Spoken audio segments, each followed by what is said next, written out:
Okay, Storm Chasers, I have a very special lady with us here today, this afternoon, this evening, wherever you are watching this in the world.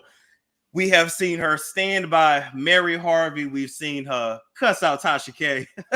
We've seen her go toe to toe with Steve Harvey in ways that really no other woman has done. We've seen her stand up and not be a coward is the best way I can introduce her. So activist Miss Essie Berry, also the widow of Fred Rewind Berry, the only widow. All right. Welcome to the show today. How you feeling?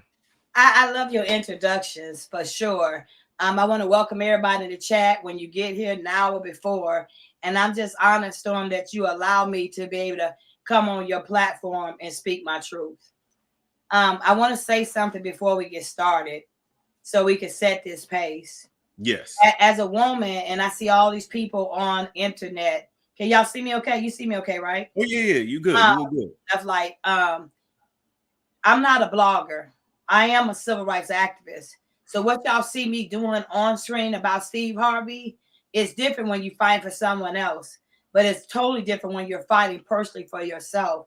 And that's what I've been doing for the last 10 years. But I have to be accountable for certain things. And maybe I didn't do certain things, certain kind of ways. The Storm finna drill me to death.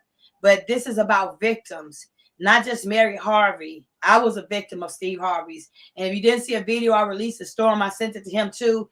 Victims that have been victims and victimized by Steve Harvey, even Storm to a degree, because there's only one station on this whole platform that is really giving me a hard time, and they're affiliated with Steve Harvey. But before we go into that, I want to say my truth. So whoever's watching, before this even began and I met Tasha K, I thought Tasha K would stay on the right path and she got detoured, but everybody deserves forgiveness.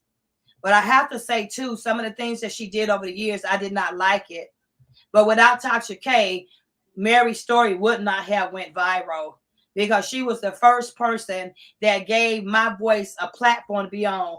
I gave her views and took her platform to what it was, but she also gave me a voice that I could speak for Mary. So because of that, as a sister, where people think I hate Tasha K, don't do that, because I'm older than Tasha K and I got wisdom. But as a sister, if she was on the corner getting her ass whooped, I wouldn't sit up there and let somebody whoop her ass and walk. I'm sorry. I'm sorry.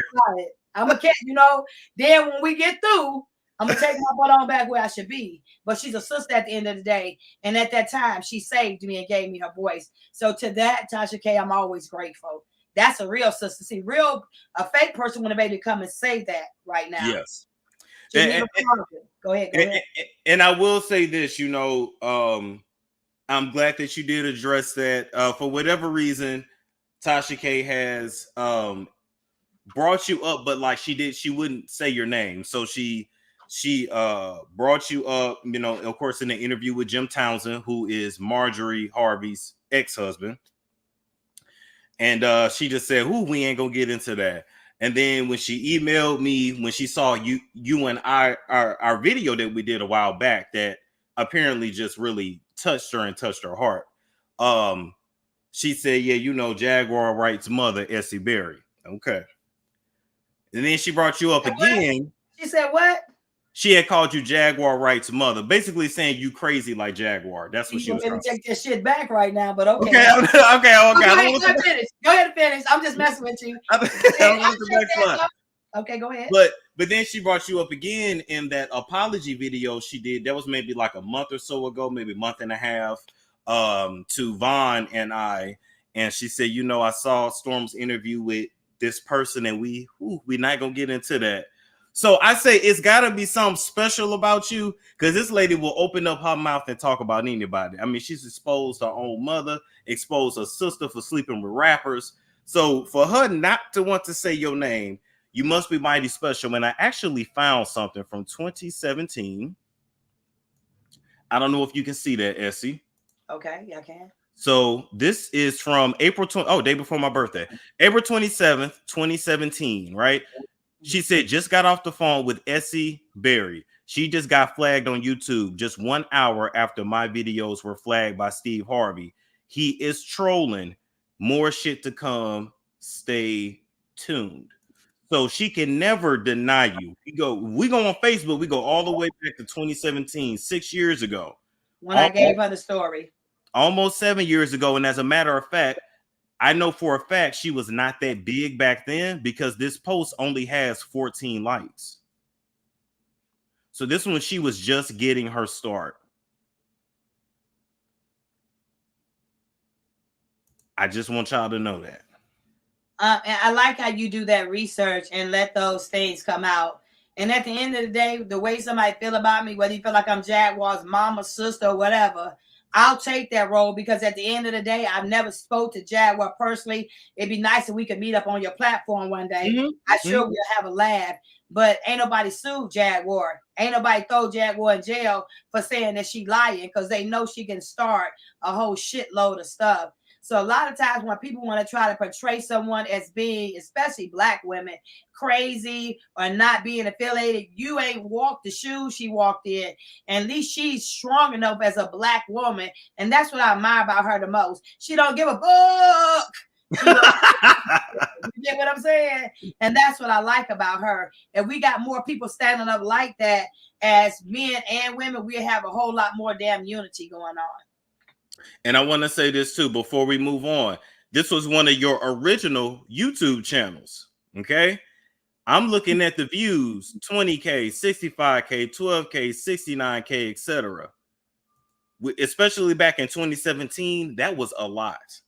So I just want people to know that even though, you know, Essie's name, I can take that down. Even though Essie's name is essentially, you know, shadow banned in the algorithm and you got to search to find her channel and she's getting hit with strikes and this and that. At one point, you had more views than Tasha K. And it was never even about the views. It was about the story. It's not about the money. It's about the story. And if you guys have seen me for years, I always come on Storm.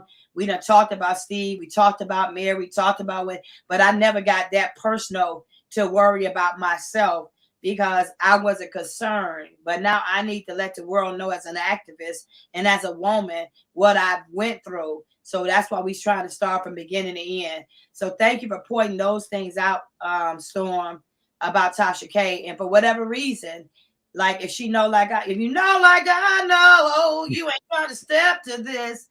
I thank her for that because it just shows that she, for whatever reason, she respects me. But I want to say that on your platform, let them know there's no hatred. I didn't like the way she did certain things. But as a blogger, as an interviewer, as a person, you know, she's okay. You just don't handle me any kind of way. And I won't do that to you. But don't do no more innuendos. I don't want the innuendos. If she want to say something, we can come on anybody's platform. I'll speak to her like this on her own platform. But like you do innuendos, that should have made me come for you. Because I gave you your start, your voice, and who you are. Because didn't nobody know Tasha K either. She told me that Mary Harvey's story would make her stuff go viral. And it did just that. And then when it did that, it made me felt like as a woman, you just slapped me in my face. Because you said you was going to use your platform to help women of color be able to raise their voice on a higher platform and a higher place. That never happened. You continue to do that. So I continue to feel bad because of how she built her platform, and she's so intelligent and she's so smart. And y'all don't think I think she ugly. I just think she got ugly ways sometimes. Tasha's a beautiful woman when she want to be, you know what I'm saying? But if your outside don't match your insides, then that's a problem to me because I don't see that. I just see ugliness because of what you delivered to me. I want to put that out there. Well, I will say God bless. And let's move forward now. So you've been around. Wait, Storm, I want to give Geneva. Geneva and you. Wait, I want to just do this. Okay. Why we do? Okay. About Tasha K. I also want to say Geneva's Closet. After this thing hit and Tasha K fell off for 2017, from 2017 to 2020, Geneva Closet rolled with me like nobody I ever seen before. There was no fear in her heart, and Steve Harvey served her something trying to tell her to shut up. And she continued to ride as a Black woman, now 46 years old, because she didn't want to see where a Black man was trying to silence another Black woman. She didn't have to do that. and he stalked her, put her family. We're going to talk about all that. But there were so many disrespectful things that he did with Geneva that really concerned me as a Black woman. So for her to stand for me all these years, I really, truly thank her so much from the bottom of my heart. Storm Monroe, for the brother that you are, for the caliber that you bring. In the beginning, I saw you as someone else because you were affiliated with Tasha K. And I kind of assumed that you had her spirit to a degree, but I had to get to learn you my way. It doesn't matter with anybody on this platform, and I'm just telling y'all now. So don't send me nothing because you don't bump heads with Storm, or he don't like that you done checked him, or any of that bullshit. Because you cannot make me stop liking Storm because you bump heads with him. As Black people, we need to come together and figure out our differences. But what you won't do is make me feel like I got to pick sides because you done had a problem with Storm. I picked the side that I choose, and I picked the side that rides with me. So I just really want to say that to people so you'll know that. So Storm, for me, being on your platform and the things you have done for me and opening up this whole story, you know, I want to thank you for that, and I appreciate that. And one more. Okay. C-Dub. If you guys don't know C-Dub, you can do the @ Rio C-Dub, and y'all go check his platform out. Before we got through all this and we done been through this storm, you know, interviewed Lynetta Kane, and then we all got to be comfortable as friends and stuff. You know, I continue with C-Dub. And if you don't know who C-Dub is, his biological name is Danielle Brown. But he's the brother of Ray J and Brandy. We'll have to get into that another time. But he has broken the code on so many things to show me the equipment that they use to stalk me, to harass me, and to violate me. So Steve Harvey's not going to come at me, but he's trying to, I feel, put me in jail. C-Dub for sure. He's trying to put me in jail and try to violate me as a Black woman because I know his whole dirty truth from beginning to end because of his wife, Mary Harvey. So for C-Dub too, because he didn't have to stick his neck out. None of you guys had to stick your neck out because these celebrities are ruthless and they will use their money and their what is it, their prestige to try to take down and disrespect little people like me. So to be on someone's platform or somebody come and step into it to try to stand for me in some kind of way, Tasha K, Geneva, Storm Monroe, C-Dub, y'all jeopardize that for me because at the end of the day, Steve Harvey don't want none of y'all.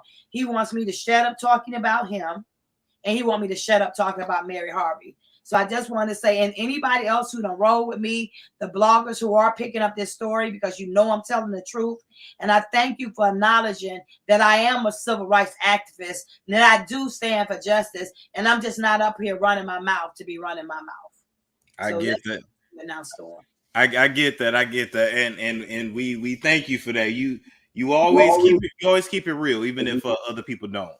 Right. So let's start from the beginning. Well, actually, I want to ask this, and then we're gonna start from the beginning. So a lot of the public wants to know, what will it take for you to never speak on Steve Harvey again? Why y'all want to know that? No. First of all, I've never been to Collins County, Texas, or McKinney, Texas. There is a warrant for my arrest that 11 judges signed so they could get me arrested in the state of Texas to gag me like they've gagged Mary Harvey for 18 years. That document, that one document, keeps me connected to Steve Harvey for the rest of my life, I guess until they want to arrest me. When I was in court with Steve Harvey, they gave me some documents while I was in court and I was suing him. They gave me these documents. So what they did, they tried to block my court case. So you're going to serve me a court case while I'm already doing a court case with you in California. You can't do that. You can't get me from one state and I'm already suing you in one state.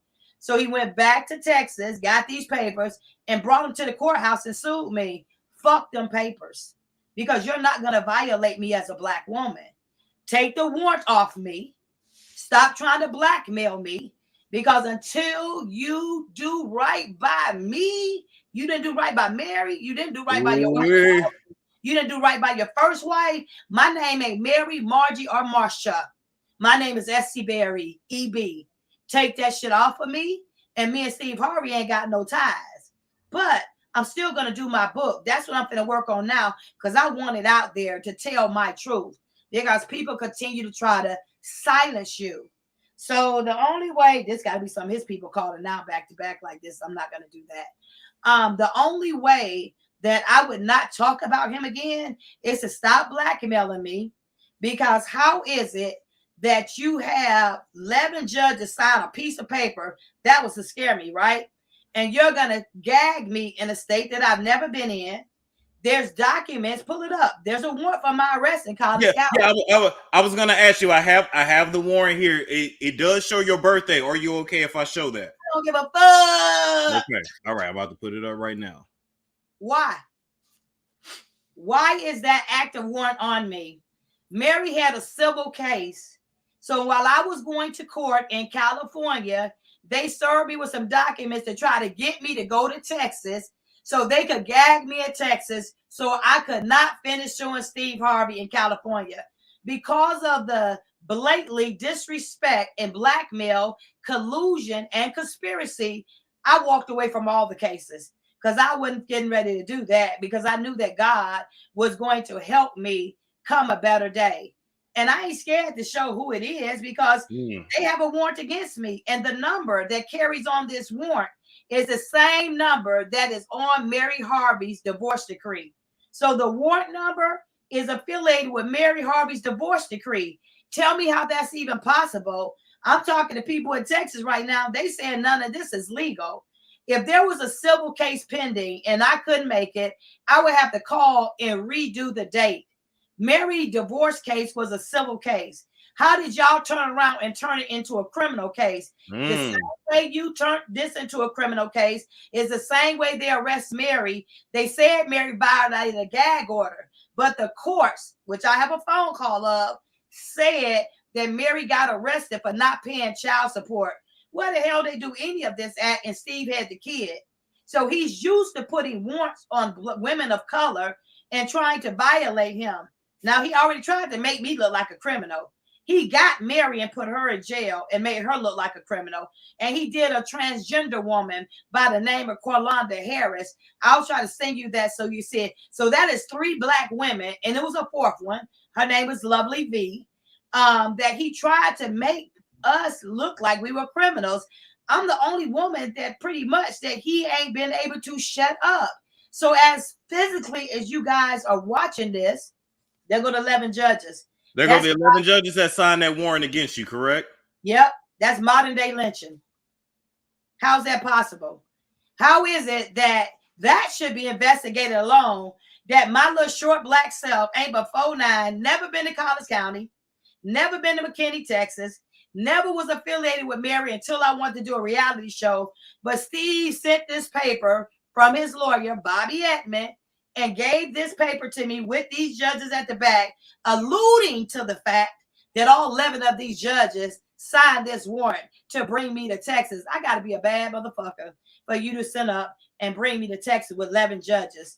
That right there is collusion. That right there is conspiracy. That right there is modern day lynching. And that right now is why I am speaking out today. And let me say this. After reviewing the research, reviewing the receipts that you sent me, going back and doing a lot of the research, what I've concluded is the main reason why Steve Harvey wants to shut you up is because you know the truth of what happened, not only with Winton Harvey, although now he's an adult, and hopefully one day Winton will tell his truth. Steve did beat Winton like a Hebrew slave. I say that not to be funny. I say that to put an image in your head because that's what it was. Steve treated Winton so bad that Winton went and moved all the way over there to Dubai. Shout out to Shirley and Ernest talking about he was gonna go to Dubai, but I'll leave that alone. Anyway, I'll leave that alone because we know what they do in Dubai. Anyway, I say that to say, you saw the actual divorce paperwork. I did. And you know that Steve and Mary Harvey are still legally married because the divorce was technically illegal. The divorce papers were forged, signatures were forged, and so we have all kinds of fraud, identity theft, technically, from Marjorie to Mary, and we even have proof that Marjorie was using the last name Harvey back in the early 2000s. I have those documents too. Way before she technically was even with Steve and way before she was married to Steve. Correct. So at the end of the day, I don't know if y'all seen that movie, Why Do Fools Fall in Love? With Lorenz Tate, Vivica Fox, Halle Berry, and it was one other lady where they all had to decide who was the widow because he didn't ever technically divorce any of them. He is still technically married to Mary Harvey, right? When your divorce is not legal, when things are not done correctly, this is why there are court proceedings. This is why they double, triple check everything. Because once you marry somebody, we are married until we are divorced properly. And we still have to do everything the judge says. Otherwise, we ain't divorced. Right. I can't get mad that you ain't moving fast enough and sign your name to some paperwork.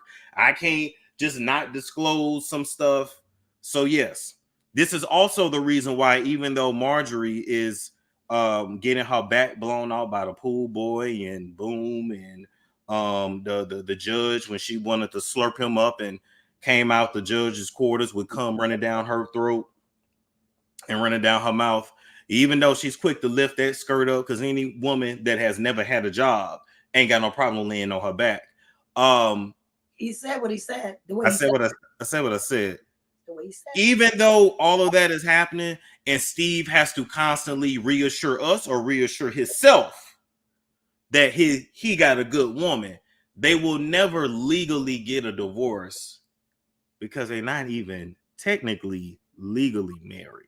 Let's get it, Storm. Y'all know we coming full force. One, what Storm just said, I agree totally. I had to realize, like, Steve been coming at me for 10 years. Then you got so angry that I was married power of attorney, which in 2017, I became a power of attorney. That's how I was able to get to the courthouse and say, yo, Tasha K, we filed these papers. I called her from the courthouse, gave her the whole thing. So then I began to think, why does he still have her gagged? And then after 2017, they put that warrant against me. You know what I'm saying? I had to figure out why. And then really, I didn't get served to 2018 until I sued him after they scared the hell out of Mary. Okay. So in that time frame, and here recently is when I really realized, y'all, that he's still married to Mary. So let's keep this 100. If I'm lying, sue me. If I'm not, just open the divorce case. And if Mary take her butt in the court and lie about anything, yeah, you know I got some of the paperwork. So you're not going to make me think that you have gagged a black woman for 18 years and you trying to gag me. Then you tried to gag Geneva. You tried to gag Tasha K. You want to gag C-Dub. You done threatened to gag Storm. Anybody that is connected to me, Steve Harvey has alluded to the fact to threaten, saying that he's going to gag them. So now I start going deeper into the paperwork, and I saw that paperwork that I showed you, Storm, it's already on the internet. Geneva found it on the internet years ago. That's why I put it back out on my page, so I want to let you know that. But in that paperwork, it showed everything that was not put in the divorce.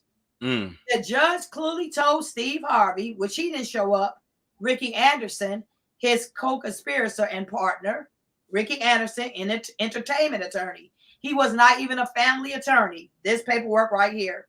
This paperwork clearly shows deception, fraud, collusion, conspiracy, extortion, forgery, and the malicious intent to go after a person that you knew was mentally and emotionally unstable to fight in a court for herself, that she was so trusting of Steve that they had the same attorney.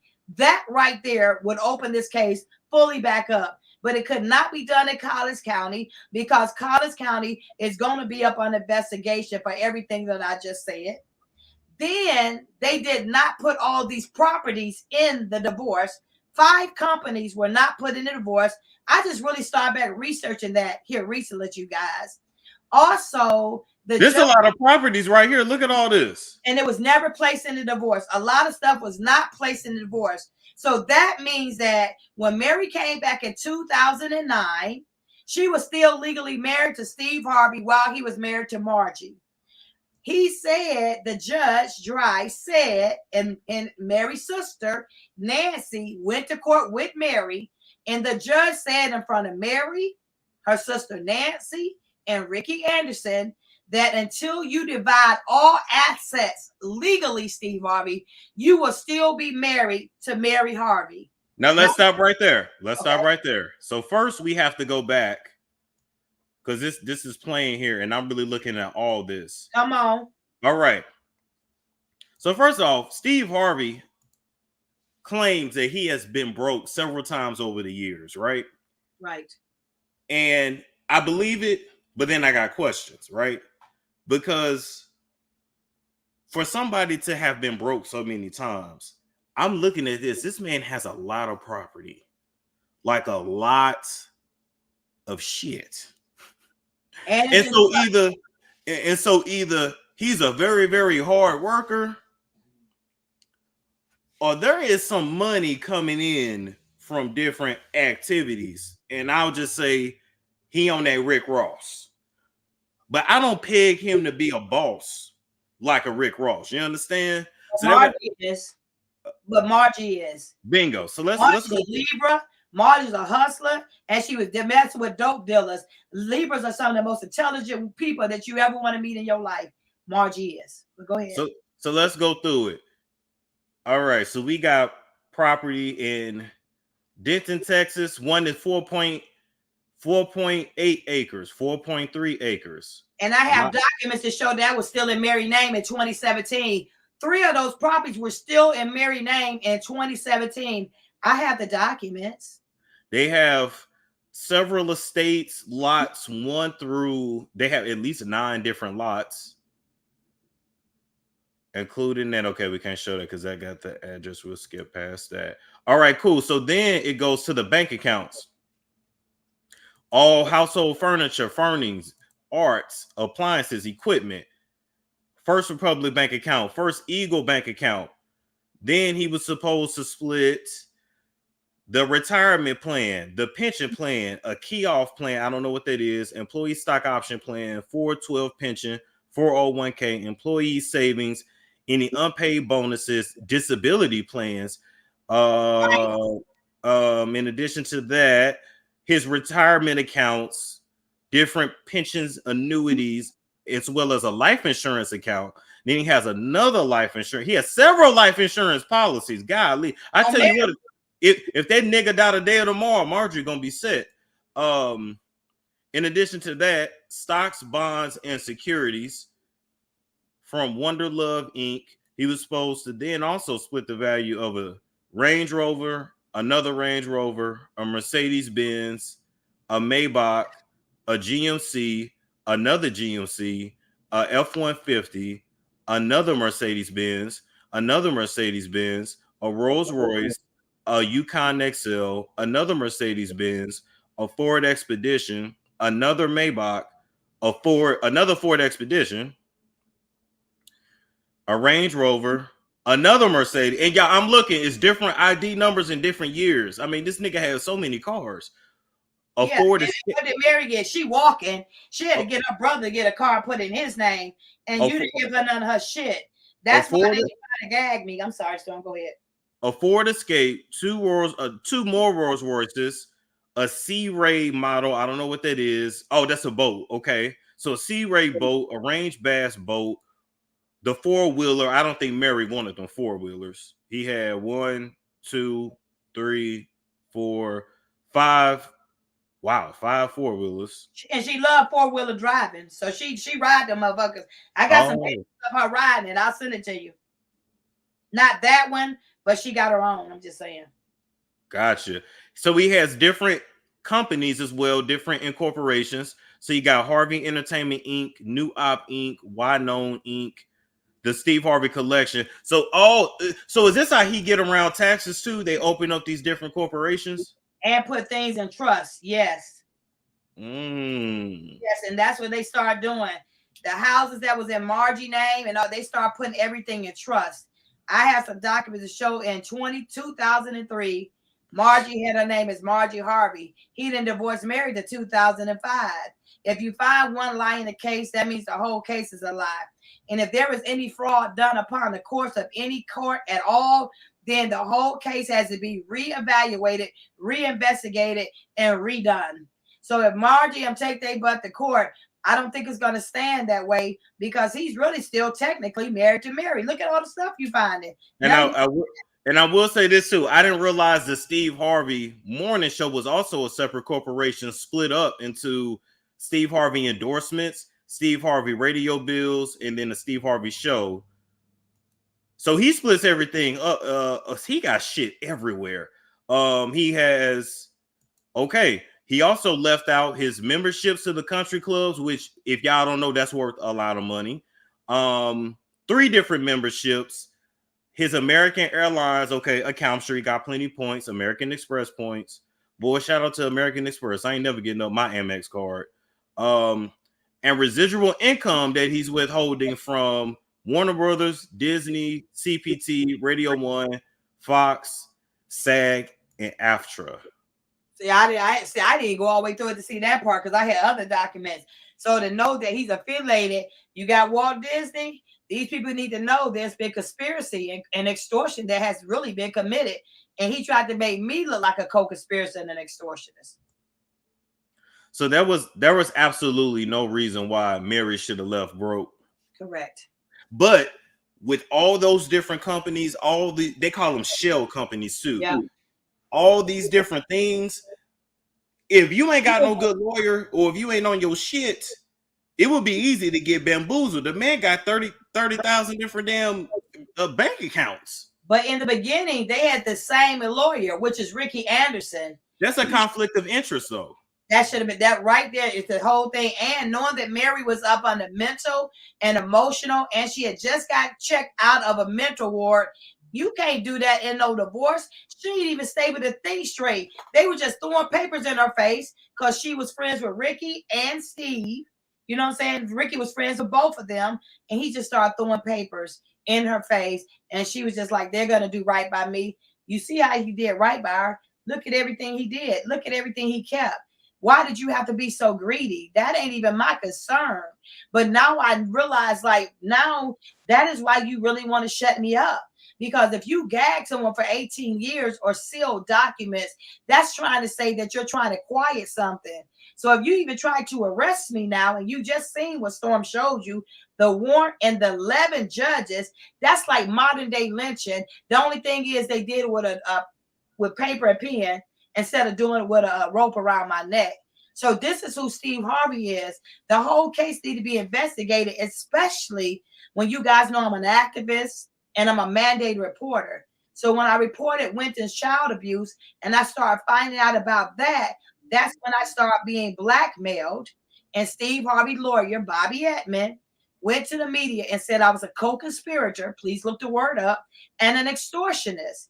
So they are those things. So a man thinketh, so is he. But because he had did Mary like this for so many years as the angry black women, and we see a big fancy celebrity, we're going to automatically believe that they're not dirty because they're in front of the camera. Most of them who ain't in front of the camera, and if they are, they're dirtier than the ones that's behind closed doors. So it's just allowing people to know, like, I don't live in this world. So what? I was married to Rerun. I'll tell on his ass too. Right is right and wrong is wrong. But I'm in this world to tell the truth. And at this point, it's bigger than Mary. It's bigger than Steve. You got judges that were willing. What did they get paid to sign that paper against me? How did you feel like I wasn't going to say anything and I was already in court? See, it'd been different if I had went to court, but I was already had a court case against Steve Harvey, and they served me that in court. And how did that work out for them? That's blackmail, Storm. So speaking of that, speaking of blackmail and just speaking of threats, I want to pull up this threat that you got a while back. And it's a little dark, but I'm going to read it. It says, Essie Berry, cease and desist the use of Steve Harvey's name and likeness in branding your videos. You have officially been put on notice. If you continue, we will be forced to put a $1 million bounty on your head. So let me ask you something. Do you feel that your life is at risk? Yes, because I got a mouth and I'm going to use it. And I just noticed that someone's in your box named Liz Jackson. Liz Jackson say that she's Steve Harvey's attorney, but AKA she's actually Bobby Edmond. It doesn't matter what Winton has gave me anything. When I found out as a mandated reporter what had happened, then I was able to talk about it. I'm going to continue. So sure, my life is in danger because Steve Harvey's a dangerous man. And look how he's alluded the fact that he's a criminal. I told you about the smoking gun. And I pulled the smoking gun up. Him and Ricky Anderson got charges from Texas that they already should be in jail behind. But I'm going to write somebody and I'm going to find out why those charges did not stick to Ricky Anderson and why they did not stick to Steve Harvey. It said extortion, fraud, forgery, collusion, conspiracy. This was one of the text messages that was sent to my phone by Ricky Anderson. What does it say? It says, Texas watching everything and everybody. Be cool in the game. Now, that ain't my attorney. It ain't nobody attorney Storm, no. That's Steve Harvey's attorney. So I got a text message where they bought 200 burner phones. And they would use the burner phones. And then when I block them, they come with another burner phone. This is how bold these people are. Thank you for pulling those text messages up. And we got a lot more. You get what I'm saying? But just to know that the affiliation is real and they don't care what they do and they be right in front of the worldwide whatever and just think they can do people the way they want to. Now, this was the judge that you called a crackhead, right? I said she looked like one at the time. I said, well, it's Angela Tucker. Angela Tucker is the head lead of this whole collusion and conspiracy with the rest of the judges. So with her, it makes 11 judges. She signed it and got the warrant for my arrest and helped Steve. I think Steve paid her. He might have been sleeping with her. She's married to a white boy. I don't know if she knew I know that, but she's married to a white boy. So I don't know if she think that gives her a pass to violate black women. She had a picture and it looked like a crackhead. So you got mad that I said a picture looked like a crackhead. Well, they done said a lot of things about me. So be it. Why would you put it on there? Maybe she really do crack because she had to let you know. Yeah, I guess I look like a crackhead. Well, what did the text message say? It said, "Don't look like no crackhead no more. I look like a beautiful, prominent Texas judge to me, and she wants to see you. For example, the active warrant you have in Texas." Now, this lady could be in all kind of trouble for just sending that to me. So you could tell that she got offended that I said that about the crackhead. I said what I said, the way I said it. I don't care what I'm on, who I'm on. I'm going to always be authentic. If somebody go back and pull something 20 years from now and say, Essie Berry, did you say it? I'm going to say I said it. Steve won't do that. So that's another person that Storm just pulled up that was connected to Mary Harvey's divorce, that is connected to Steve Harvey, that is connected to Ricky Anderson, that they all connect back to me because they want me to shut up. Let's go, Storm. Absolutely. And this person here, I'm going to go ahead and get you on my chat. I did want to show your most recent press release. All right. Activist Essie Berry seeks federal investigation of Steve Harvey, alleges gang stalking and bullying. And what I want to do is go ahead and go to the part of this that is highlighted and show the people that you were able to obtain a 3-year restraining order against Steve Harvey on August 18th, 2020. Case number. You cannot get a restraining order without concrete proof. So right there. And I know my accent is coming out right there. There we go. For anybody that want to say you lying, you making this up, this is all in your head. First off, look what Cassie going through. Look what Christian Keys is talking about now. Anything is possible, but you see right there, you cannot get a restraining order without concrete proof, and we all know that. And my restraining order was granted for 3 years. 6 months later, I had no notifications. Steve Harvey lawyer sent the, like, when you got to go back, you want to try to say something about the restraining order. Right. Sent it to the address that prior that they knew I didn't live at. The only way I found out about the court date when he was trying to take the restraining order off, I got people who be watching YouTube because I can't stand to see him. I don't want to hear his voice. And they went on Spook TV Media, that channel, and they heard where they were talking about going to court with me. And I was going, they didn't think I was going to show up. Luckily, she said that. Then I go back and look at my email. I had an email talking about I was supposed to show up at court, and they tried to serve me. If you go back and look at the address when I sued Steve compared to the address that they put on this restraining order, it was 2 different addresses. So that was deception upon the courts. And then when I got there, they allowed the judge to know that I'd be talking about Steve on the internet. But I could tell that the judge, because he was a fair judge in the beginning, but I could tell he felt a little intimidated. So after 6 months of having a restraining order on Steve Harvey, the judge removed it because Steve said he didn't get it at the right address. Well, he did. He moved into Tyler Perry's mansion, and he lied and said he didn't get it because his ass was in that house when that restraining order was sent.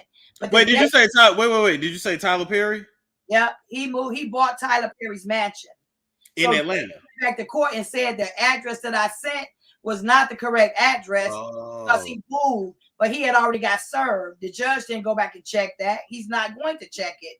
So he lied and said it was a different address. 6 months later, after the restraining order is done, you're going to go move to Tyler Perry's address. You're going to go buy Tyler Perry's home, and then going to say you didn't get served. So then they just removed it. And I said, you know what? Let me have my own court and let me have my own jury and let me put things out here on the platform myself so people will know who I am and what the truth really is. Because if that had been you, Storm, or me, we couldn't have walked up in there and got no restraining order moved after all this time. That's true. Now let me show you. Let me go. Now this is the press release from September 3rd, 2020, when you actually, a little bit after you had actually got the restraining order granted. Steve Harvey served with the restraining order for Essie Berry. Oh, I like that blonde hair. We got to see you with blonde again, Miss Essie. Thank you. Now, let's see. I wanted to pull up one part. Okay. Essie says that for the last 3 years, so from 2020 going back to 2017, which is when this all started, Steve Harvey and his constituents have been using their resources as a vehicle for threatening phone calls, vulgar language, cyberbullying, text messages, emails, and countless other harmless attacks to destroy her soul. She also claims that Steve Harvey has invaded her privacy by placing pictures of her home on the internet. Can you talk about the bullying you have went through the last 10, 11 years?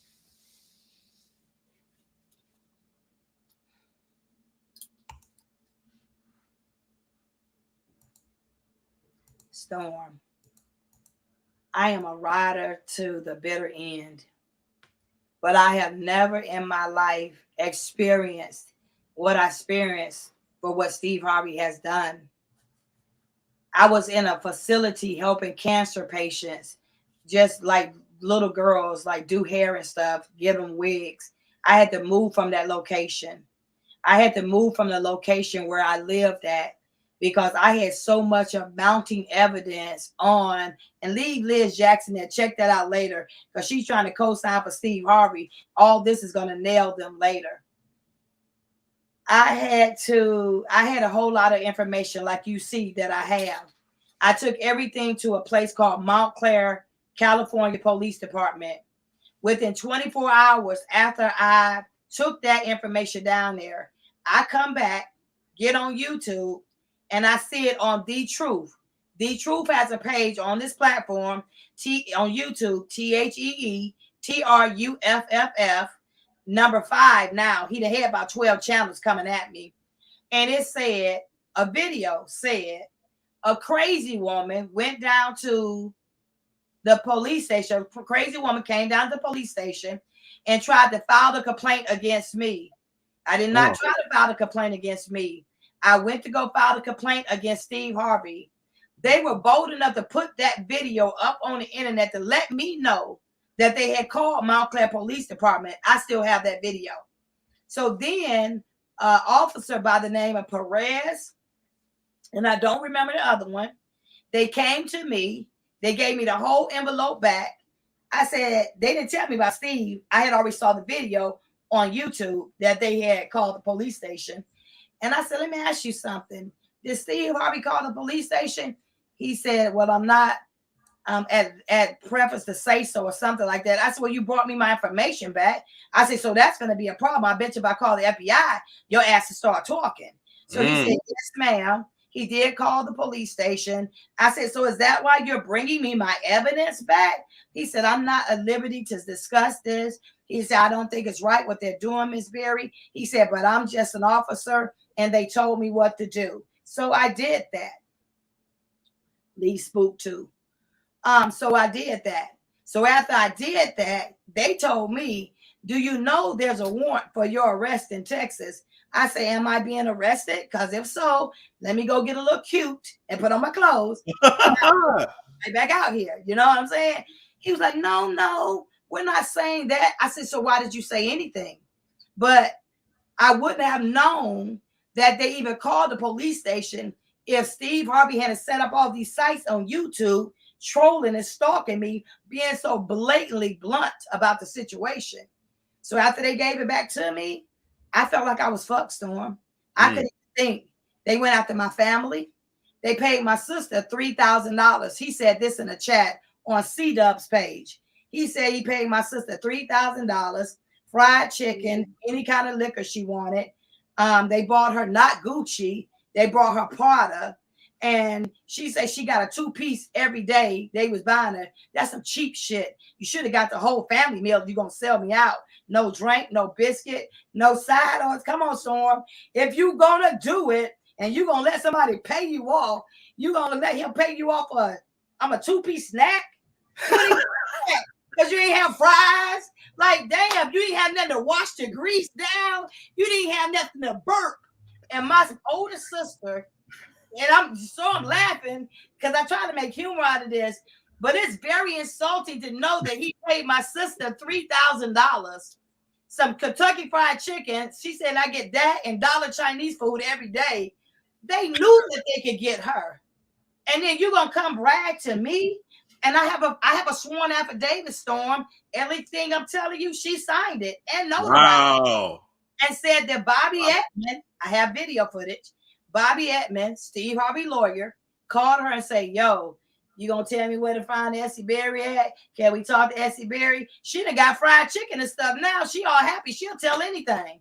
But I can tell you what, if the police go to my sister and knock on that door and they get to Michelle, that's my sister's name, before Steve do, Michelle's gonna throw all their asses up on the bus. But give me Michelle's address because I need another interview. So I want to. Hey, I'll give you her website. Bring it. But what she gonna do? She probably gonna come over here and co-sign for him, but she gonna get ate up like lightning. But I don't care if you interview her, because at the end of the day, I will always love my sister, but I can't fuck with her in no kind of way. Because to know that somebody gave you $3,000, how can I even trust you again? She'll sell you out to get killed. Ain't no way you can trust nobody like that. Well, listen, Michelle, I'll at least send you a family meal. With the drink and the biscuit. Storm ain't cheap. He gonna get you the honey and the syrup to go with it too, Michelle. They gonna take it. You know what I'm saying? And you can probably get a $5 coupon on the back end of that shit. What's up? And a free gift. I'll send you a wig to come on Storm show so you can look cute, Michelle. You ain't you got. Girl, I got plenty of human hair wigs. You want me to send you one? So come on. But you can't even, what you gonna say? Why you do it? How you do it? What you did it for? She can't even say. She can't even say.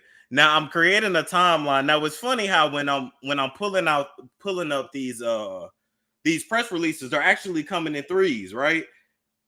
2023, the most current, then 2020, boom, now 2017. I'm just backing this up because people forget. All right. Everything you said, we backing it up with proof. So back in 2017, you wanted an apology from him. That's all you wanted for saying that you was lying, right? I wanted an apology because he said I was an extortionist and a co-conspirator, which could have put me in prison for 20 years. And how are you going to make me? But if I hadn't stepped up, people would have actually thought, because people were calling me, asking me, what did I extort out of Steve Harvey? That's what bloggers need to print about. What did Essie try to extort? Where's the proof? You have to give someone tangible proof when you're extorting something. That means that I conspired with Mary and went to Steve and said, would you give me this? The only thing I asked for was apology, because if you say anything else, it got to be in writing. Right. Or it got to be some other kind of way, a tape or a video. If you say writing, was it pen? Was it crayon? Was it pencil? Was it on color paper? Was it on line paper? Was it on a paper bag? When did you give it? How did you give it? Where did you give it? So there will be a lot of questions that he couldn't answer, but they had put the lie out there. So now they got to stick with that lie, not knowing that I was going to come back and say something. So to know that I had to go through all this for an apology, like this is some foreign stuff I've never seen before. This is now. I want to read this to y'all because this backs up everything Essie said. The Harris County, Texas court case, and then it lists it, verifies the date the assets were still being divided. Anyone can pull the document and verify. The Smoking Gun, which I guess was a YouTube channel, reported Marjorie Harvey's name is on court documents in Fulton County, Georgia, dating back to 2003, 2004, and 2005. What year? Hold up. What year was Lori Harvey born? When? Well, Steve actually was paying Lori Harvey's back in the 90s, early 2000s. Steve Harvey was paying for Lori's private school. She was going to private school. Wasn't she around like 5 or 6 years old? Yeah, he was paying the bill. Okay, so this would take us to about 2003, 2004, 2002. Right. So around the time that Steve Harvey was paying for a little girl's private school who is allegedly not his biological child, but now carries his legal last name. Back when he still had another wife, he was taking care of somebody else's child in private school. He also was putting houses at the time and property in Marjorie's name, because if he really planned to be with Marjorie at the end of this, it kind of makes sense that slowly over the years, he put stuff in her name, because he knew to get away from Mary was not going to be easy. And he knew there's a possibility Mary may take everything from me. So to make sure that she don't, because I really want to be with Marjorie, because that's his ultimate girl. That's what he called her, his dream girl. They gets her back blown out by judges. Right. So you slowly, I'm so fucked up for that. You slowly over the years, this is actually kind of diabolical. Like, it would kind of be like if I got into some shit, but I'm like, okay, I want to marry you, Love Jones. I'm just an example. I want to marry you, but I can't marry you right now because I'm into some shit. And I slowly start putting stuff in her name, or she uses the last name Monroe, but we're not married. That's a good way to get around the system, that's too. Forgery, and that's fraud. That's forgery and fraud. It's only if you get caught, though. That's the thing. Conspiracy and that's collusion, because they conspired to do that. But before we go right there, I want to let you guys know what you see before you is a strong Black woman that God has created. There was nothing like me having to peek out my windows, being scared, worried what they were going to do to my family member. They had videos of my grandchildren. They had pictures of my home. They took pictures from where I was, and they would send them like those text messages that Storm just showed you. I have over 2,000. And those text messages were things that was just showed in order to scare me into a different mindset. And what I knew after reading Corlonda Harris, which is a transgender woman, he did the same thing to. I knew he had done this before, but he was able to put Corlonda Harris in jail and lied on her, which she should be vindicated for it. So after that, I knew this just was not about Mary. This was about a lot of Black women who's been violated by Steve Harvey. He wrote a book. When he wrote a book about women, and he's a man, you should have knew he had tendencies, and you should have thought about how can he write a book about a woman, and he did all this to Mary. But because you are being so blindsided and you see all this on TV, you forget the aspects of what someone is saying. I'm telling you, for 10 years, I lived my life in fear behind Steve Harvey. I was bullied. I was threatened, my family. So the lawsuits, I walked away from all of them to make sure that they wouldn't do anything to my family. If it was not for me, that part, I would probably still be battling him. But then I didn't have a lawyer because I didn't trust any lawyers, which now I'm gonna be geared up. So let's do this if they want to come this way. But I didn't trust any lawyers because I saw Steve Harvey pay off 9 lawyers against Mary. I see that he was able to get 11 judges to sign a piece of paper that's not valid. I was able to see that he was able to stalk and harass and bully me for these years. And Margie Harvey was in on it too.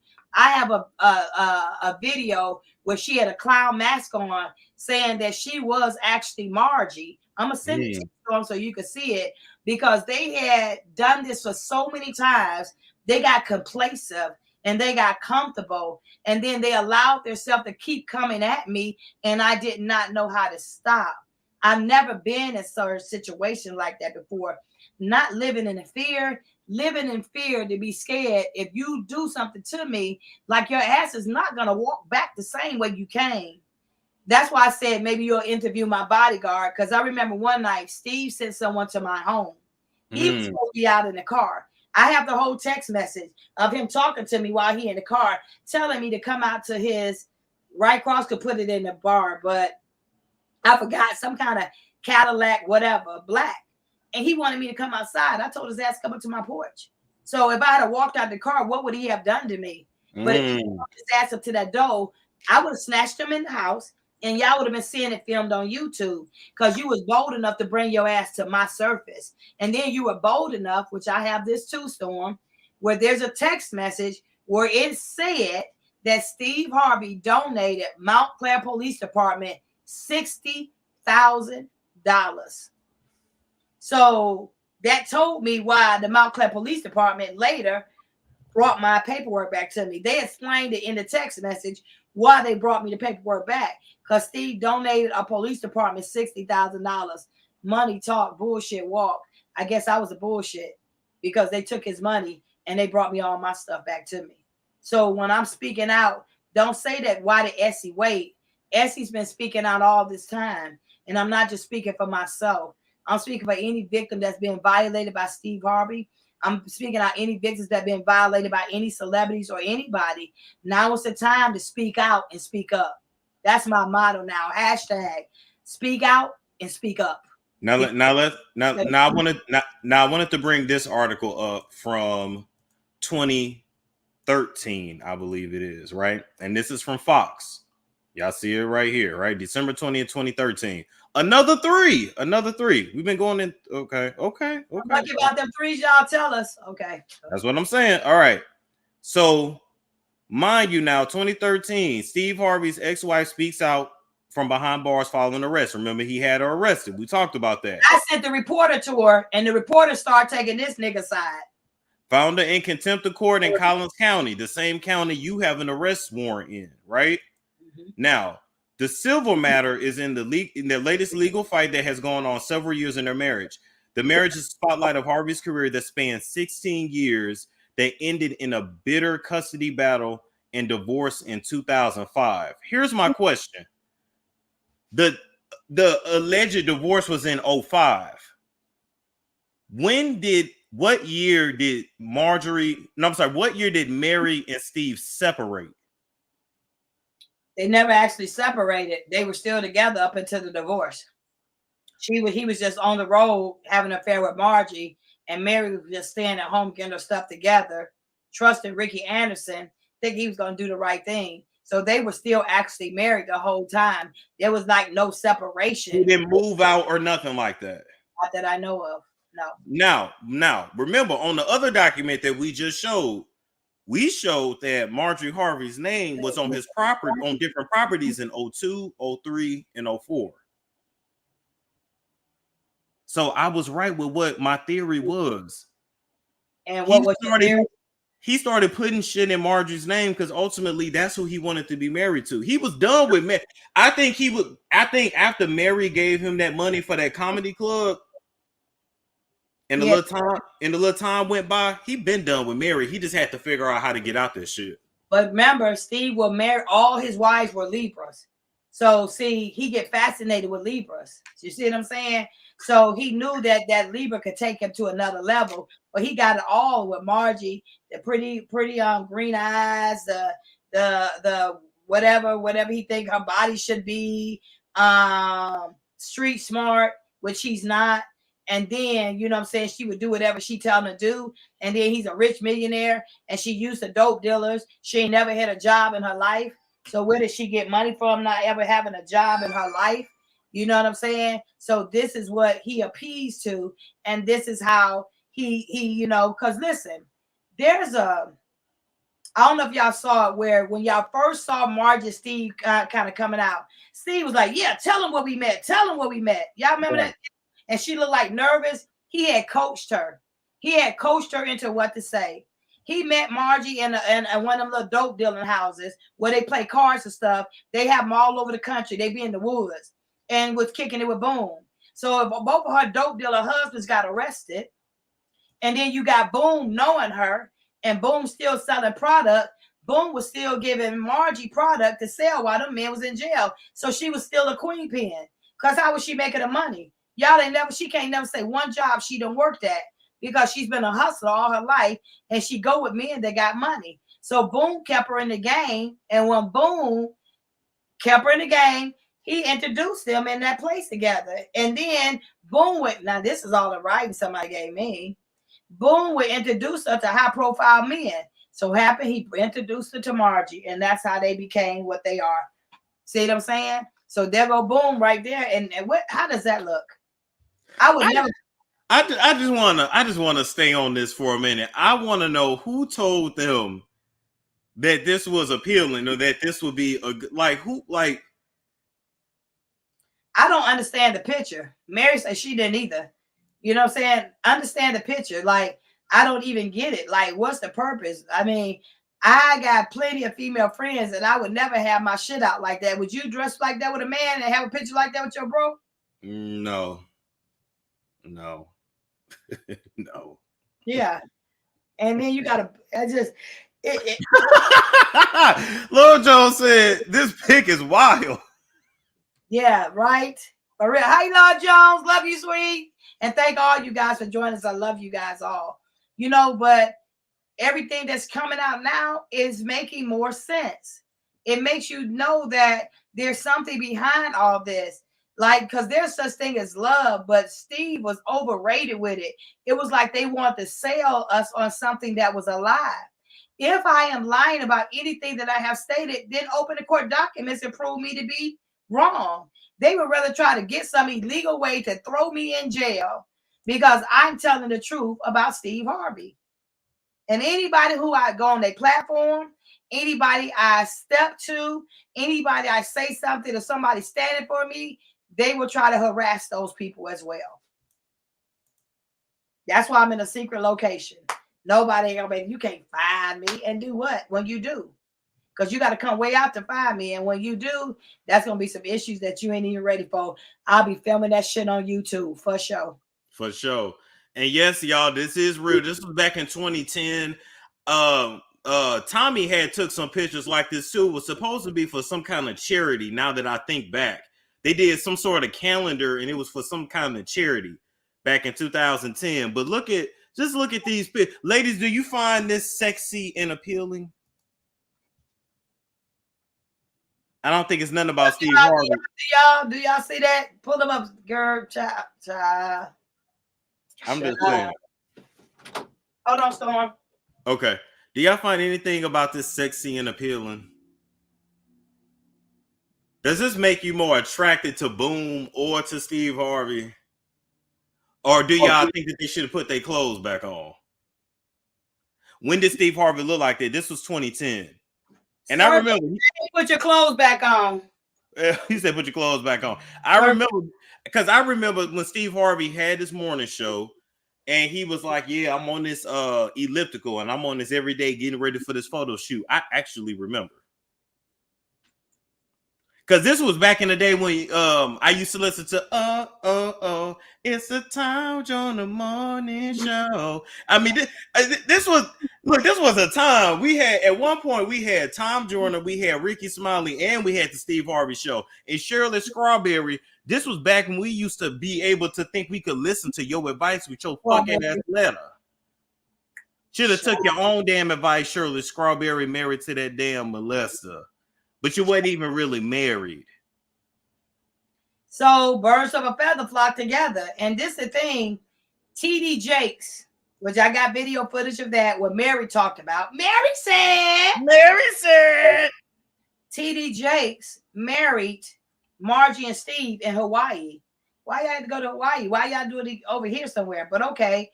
But he was Mary Harvey and Steve Harvey's counselor for marriage. So TD Jakes is supposed to be counseling Mary Harvey and Steve Harvey to keep their marriage together. But in the same breath, he went over to Hawaii and married Margie and Steve. Where they do that at? I didn't like him in the first place, but after that, I was like, you ratchet, TD Jakes, wipe some of that sweat off your face, nigga. Like, do something differently. You full of it, and you want somebody to follow you. I got a call this morning, though. So for the people who believe in me and know that I'm standing for the truth, a young lady called me this morning and said, Essie, I want to let you know, regardless of whatever you think going on, your voice is ringing through Texas. And a lot of people is leaving TD Jakes' church. I didn't tell them to leave there. You fake is what fake does. Y'all been doing all these things for all these years, and all y'all people traveled in the same circle. Who would have knew that he traveled with Diddy? Who would have knew that he married Margie and Steve and then was a divorce counselor with Mary and Margie? How foul is that? So these people that you see as celebrities, you have to realize they're human beings. They make wrong decisions, wrong mistakes, and they do choices. And unfortunately, when they pick the choice to come at me and lie, and the reason why I'm so adamant, if people want to know, they got a warrant for my arrest. Why should I shut up? And I am being blackmailed. I didn't commit a crime. I'm being blackmailed. I want y'all to watch that right. I want y'all to look. I want y'all to put on your thinking caps. Diddy and TD Jakes. This is somewhat recent. Look how Diddy is laying his head on him. Okay. Because that's not his father. Wait a minute. Now, pull up TD Jakes' stepson's picture. Oh, I forgot. Hypothetically, y'all just tell me when he pull up this picture. Now, this is supposed to be TD Jakes' stepson. How did this boy become your stepson? But please tell me who, because we had this discussion the other night on my platform. Please tell me who TD Jakes' stepson, who's been arrested, looks like. I'll wait. Okay, while that's pulling up, I wanted to play this little bit here, but y'all see that, right? Mm-hmm. Y'all see that, right? Look how happy Diddy don't even smile like that when he with his girlfriends. Well, what you think it could be, Storm? I don't know, but I know you know the energy is given. Hold up. What is the energy giving, Storm? It's given. I want to take you shopping. I'll take that, Alex, for 100. It's given you. I like the way you do that, Daddy. Wait. I gotta show y'all. Wait. Oh, we do too much. We play too much over here. Hey, you made me start. I like the way you do that dance. You know what I'm saying? But okay. Hold up. He comfortable on TD Jakes' shoulder. What was this? Okay. Y'all remember this? This Meek Mill right here. Hold up. Hey, what's up, King Son? Man, you doing it, man. You deserve it, Daddy. You putting in that work. Proud of you. I love you. Yeah. Who said that? That's Diddy talking to him. What? He said, "Yeah, Daddy, I like the way you do that, Daddy. You deserve it. Jam it back in. Hey. You deserve it. Look at Meek Mill. Look like he cooling that ass off. Hold up. That's what I was just thinking, Storm. You know we messy now. I was like, is he in there trying to cool his bottom off because shit got too hot for him? Hey, what's up, King Son? Man, you doing it, man. You deserve it, Daddy. You putting in that work. Proud of you. I love you. Yeah. He looked woe out. He also looked woe out. And you know they had been drunk, so you know they say allegedly, they say when you engage in the anal sex when you drunk, you really not supposed to do that because even though you get real relaxed, you really don't have no pain threshold. So you really like sometimes you really be ripping and tearing some shit. Well, just for hypothetically for me, Storm, before we go on, please pull up Homeboy's son. I got you. And please tell me just in the box. Make sure y'all like, share, and subscribe this to all your people. Please tell me, can you name who face this boy look like? TD Jakes? TD Jakes, who the pappy? Who the pappy? Who the mammy of your stepson?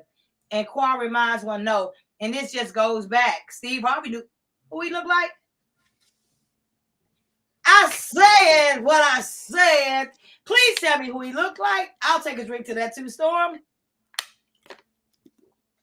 That's TD Jakes' stepson. Jermaine Jakes. Who he look like? Look like a fat Diddy, don't he? So how did this? See? We said what we said the way we said it. So now this is TD Jakes' stepson. Did your wife sleep with P. Somebody slept with somebody. This baby look. Is that why I see P. Diddy relaxing his head? Because they real cool. And now that you think about it, remember, Diddy's a swinger. You know, I know all about the swinging community. So it could have been some things with Diddy and TD Jakes and TD Jakes' wife years ago. Put on that red dress. I'm just saying. Now keep in mind, son, it technically, allegedly, the stepson of TD Jakes arrested for indecent exposure. Keep in mind, the son arrested for indecent exposure at the Jakes household. You got the other Jakes daughter that stole 2 babies out of foster care allegedly. Then that same daughter was married to an alleged gay man who was a pedophile as well. So listen, it's a whole lot going on in the Jakes household, but they in the church. And P. Diddy and Steve Harvey used to roll back together in the day too. Oh, and now all of a sudden you got it with Lori and all that. So to me, when we first seen Lori with P. Diddy, we thought that was all just like one time thing. Homeboy had the high top with the lace front on when he was with Diddy. See what I'm saying? So they all know each other, you guys. Yeah. Everybody talking about, whoa, yeah. Birds of a feather, you guys flock together. So this is just a typical thing, allowing y'all to know how all these people all together. Because we had this talking about this the other night on the live, and when they was talking back and I pulled it up, I said, damn. So in the beginning, he was TD Jakes' son. But when he got arrested, he started saying stepson. Why? So a lot of these celebrities, they cover a lot of stuff up, you guys. And the same thing, TD Jakes, no Steve Harvey. Steve Harvey, no TD Jakes. Steve Harvey and TD Jakes roll with Diddy and Pride, Presence, or whatever. They all roll together. So you're telling me that TD Jakes and Steve Harvey did not know that they were having these funky parties? Y'all gonna tell me that TD Jakes didn't know that Steve Harvey had a ding-a-ling dungeon? Mary said it. I didn't say it. Mary said it. Mary said. I think I sensed on that. You know, I didn't say he had a computer full of naked men. These are the things that they want to keep you quiet about. These are the things that they're trying to bully me about. If you didn't want nobody to know you had a computer full of naked men, you should have never had the naked men in your computer, Steve. Mary said you had it. That woman ain't lying, but they know if Mary get unscared and she come out, Steve's whole career would be over. If it's almost not over now because of how he's doing. Nobody trying to make allegation against Steve that's not true. Everything I said, I can prove. And Storm pulled it up. He even showed you the time frame of everything, how it is going on. Who is this? That's Diddy. That's Diddy and Meek Mill. I just want the people to look at that for a minute. Wait a minute. Now remember, Diddy's main thing. He says it's to every man that he's interested in. He says, "I got to take you shopping."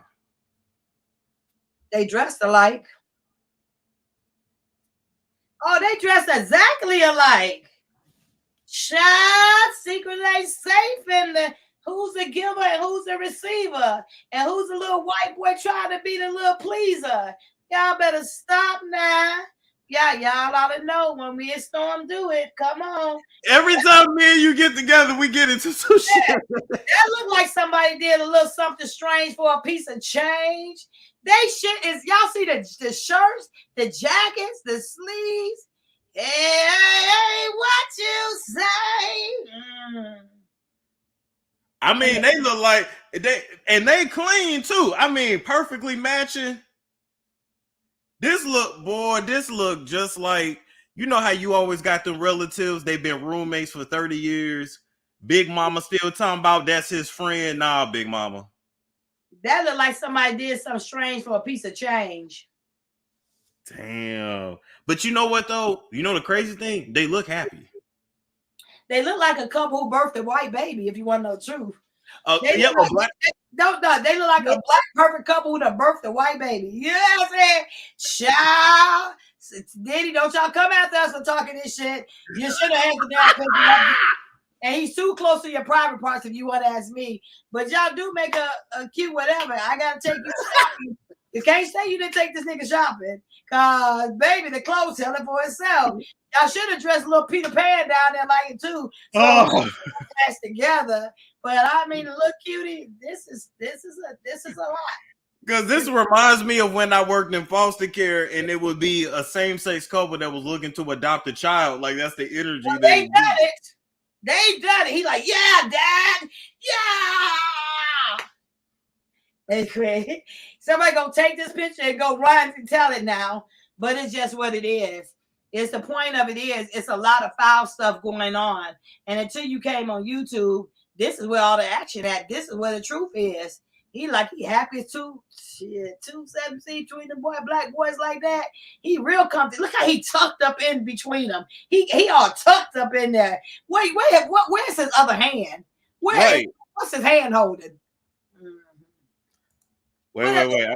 Hand at? Yeah, okay. I know we could go on and on with this forever, but this is I just want y'all to know how the industry really get down. If you want to make it, and Christian Key, we're gonna review the Christian Keys video in a couple hours. If you want to make it in this game, and I mean be A-list, this is pretty much what you got to do. All right, let's talk about it. Scraping for shit. Mr. Lee, yeah, I love this drink. I like when you like this, Daddy. Daddy, Daddy, I like when you scrambling and scraping for shit. No, I like that. You know, I'll be practicing. I got I was just gonna say this thing just say Daddy. I like it when you do that, Daddy. I like when you like this, Daddy. Daddy, I like when you scrambling and scraping. When you scrambling and scraping for shit. Look how uncomfortable Fabulous look. I feel I'm looking the same way. Like I call somebody daddy, you know what I'm saying? You gotta rock with that nigga. That's real my daddy. That one. Make a wish. Just blow it out. It's your birthday every day. Every day's your birthday on Drink Champs, goddammit. I'm in. Where I look back on where I became. Did you miss me though? For real. Because it seems like a thing. I miss this partying birthday with party, Puff, man. Man, but I'm talking about for your birthday. Huh? Why won't you party with me for your birthday, man? We partied for my birthday before. You came to my party. Basically said, I need you to come to the naked party. You know what party he talking about. That nigga he said you came to my birthday. Man, but I'm talking about for your birthday. Huh? Why won't you party with me for your birthday, man? We partied for my birthday before. You came to my party. No, but me and you ain't never really party. You know what I'm saying? Eyes. What kind of party does he want? Eyes. I understand. I understand. You know what I'm saying? I know. It's me, Tyrese, Ray J, and F. Gary Gray. You know, I'm a type of nigga. Ray J. Variety, man. I like Ray J who? He said him, Ray J. No, he said him, Tyrese, Ray J, and F. Gary Gray. F. Gary Gray is a video director. Hold Wait, up. you tell Ray J see that brother? Oh yeah, that Ray J. Oh, that Ray J. Yeah, where you at? Because remember, now I'm going to take you down the road. Remember back when the Breakfast Club first went viral, Fabulous and Ray J was into it, and Ray J said he was gonna get some booty goons to rape Fabulous. Y'all remember that, right? I'm wondering if those C-Dub broke something like that down. I'm wondering if the booty goons that he was gonna have rape Fabulous, I wonder if that was Diddy. Like, I wonder if that was gonna be the rape. Because he just called Ray J name too, huh? He said they I thought I said about tell her what you know. Yo, okay. So check this out. It's me, Tyrese, Ray J, and F. Gary Gray. You know, I'm a type of nigga, I like variety, man. I like people that's unpredictable. You know what I'm saying? I like different personalities. So I was like, I never knew they would become what they are today. But you know what I'm saying? But like, you know, that sounded like the type of night I want to have in Vegas. You understand what I'm saying? Okay. So that's what I said. What? Oh, this is a fight. This is a Floyd fight, right? Yeah. And Tyrese keep on talking about like how you got to get back for church. And we just like, yo, the night ain't start. You got to get back for church. We in motherfucking Vegas, nigga. Like, you can go to church next week. You know what I'm saying? What kind of night that he had with Diddy that Tyrese said, I got to go to church? Tyrese. You know? Tyrese said, nigga, I got to go to church. Hey, you know damn well, that's the first time you was ever Don't bring God into this situation. You know what I'm saying? F. Gary Gray is like, nigga, shut the fuck up. You know what I'm saying? Then you got Ray J. So Ray J is like just really like feeling like Ray J right now. You know what I'm saying? What he tried to wait a minute, what he got to say about Ray J? What he talking about? What Ray J feel? Hey, don't do that. Yeah, that's what I said. That's why I said let me pick it up. was talking That's about why I said I Floyd. gotta pick it up from right there. This why I gotta pick it up from right there. Look at this. No, bro. No. I'm telling the story. Bro, we're intoxicated. Listen. Oh, bro, you helping me build that beautiful, nice guy, Rastafari brand of yours, huh? I see you, man. I'm walking. Yeah. To you. Woo! Happy birthday to you. Woo! Happy birthday. It's fabulous. The only nigga that got the name that I want. Happy birthday to you. Thank you, my brother. Yeah. Let's take a shot for that, boy.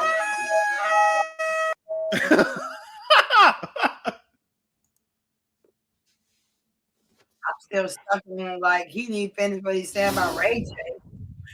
I'm moving to. And you basically alluded to the fact that you trying to get. I mean, I would have thought you wanted homeboy.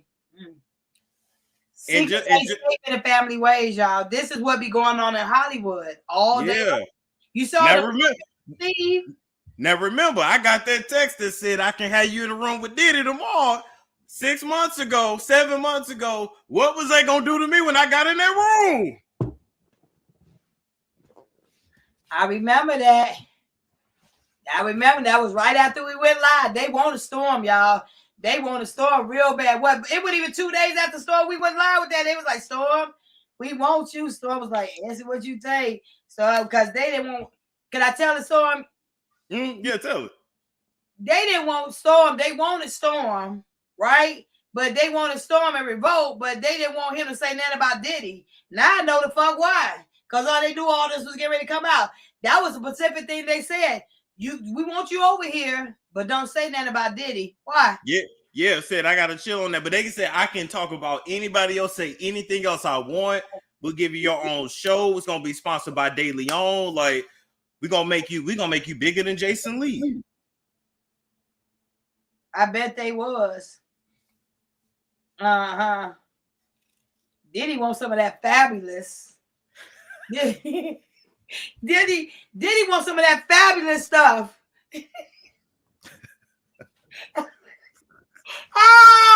This Bobby said, y'all already know how you already know how we do.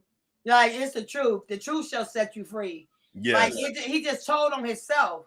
But look how they get drunk. And look how they do things. Like, I see some pictures of Steve Harvey drunk. All of them look like he was crying. You know what I'm saying? Even the one on our platform, it looked like he was crying. So y'all, and see, that's why they tried to stop everything. Because what a drunk man say drunk, he wanted to say sober, and he didn't say it. Yeah. So that's just showing you guys, like, the characteristics of these people, the people names that they call. All these people have been around each other, from P. Diddy to Ray J, from Ray J to Steve Harvey, from Steve Harvey to P. Diddy, from TDJ. Birds of a feather flock together. You better know that these people in the industry are just like you. They're regular people, and they do some screwed up stuff too. It's just not a lot of people that are willing to expose the truth. Like, I'll die to tell the truth. I will die for my freedom, and I will die for what I believe as far as my rights are concerned. Yeah. And you said something about Winton, and I saw Liz Jackson, all of them was in the box. That's supposed to be Steve Harvey attorney. And they said Winton was a grown man. It doesn't matter if Winton a grown man or not. He's not going to speak about Steve Harvey unless Steve Harvey's put behind bars so Winton know that he can't get to him or his children. You guys allowed this to happen for all this time. These networks continue to put him on top, alluding to the fact that he has violated women of color and also men as well, and children. And you want to tell me that he's a noble man. At the end of the day, Storm asked, what would it take for me to walk away? I'm walking away, but I won't walk away if I know there's a warrant still on me that you're going to jeopardize my freedom. And then, say, for instance, I make that permanent and I say, okay, I'm walking away. I'm still going to write my book to tell my truth, because that's my mental release to all of this. And the main reason why I'm stepping out and speaking out now, because I see how they tried to say stuff about Cassie and all these other victims that's coming out. People are scared. They ain't never been through nothing like this. It took me 4 years to come back and say, fuck Steve Harvey. 2017, Essie Berry coming back, because I know who I am. I know what I've stood for. I know that I'm honest. I know that I did not deserve what Steve Harvey has done. And again, if you guys didn't hear me, right now to this day, that warrant is blackmail. That warrant is supposed to keep me silent. That warrant is supposed to say, shut up, Essie. Don't say nothing about the crimes that Steve Harvey has committed. Don't say nothing about the collusion, the fraud, the conspiracy. And Margie, I fought Margie too. All y'all are ratchet because y'all slept with somebody else's husband. All y'all did that. The only one didn't was the first wife. But you had the right to tell Steve, don't do it and don't bully me. And Margie was right along in there with it too. A lot of the videos y'all can go see, and if not, y'all put them on. Straight Up got them on Patriot. Storm got them on Patriot as well. Y'all can go and check it out. I decided just not to, because I really don't care. I want to give them to a higher force. But if somebody write me and you want to know, essieberry54@gmail.com, I'll send you the damn footage so you can see for yourself who he is. What you do with it has nothing to do with me. But a man of this prestige letting people use his face, his name, his likeness to threaten me, you couldn't have done it without, help. And I know he had help.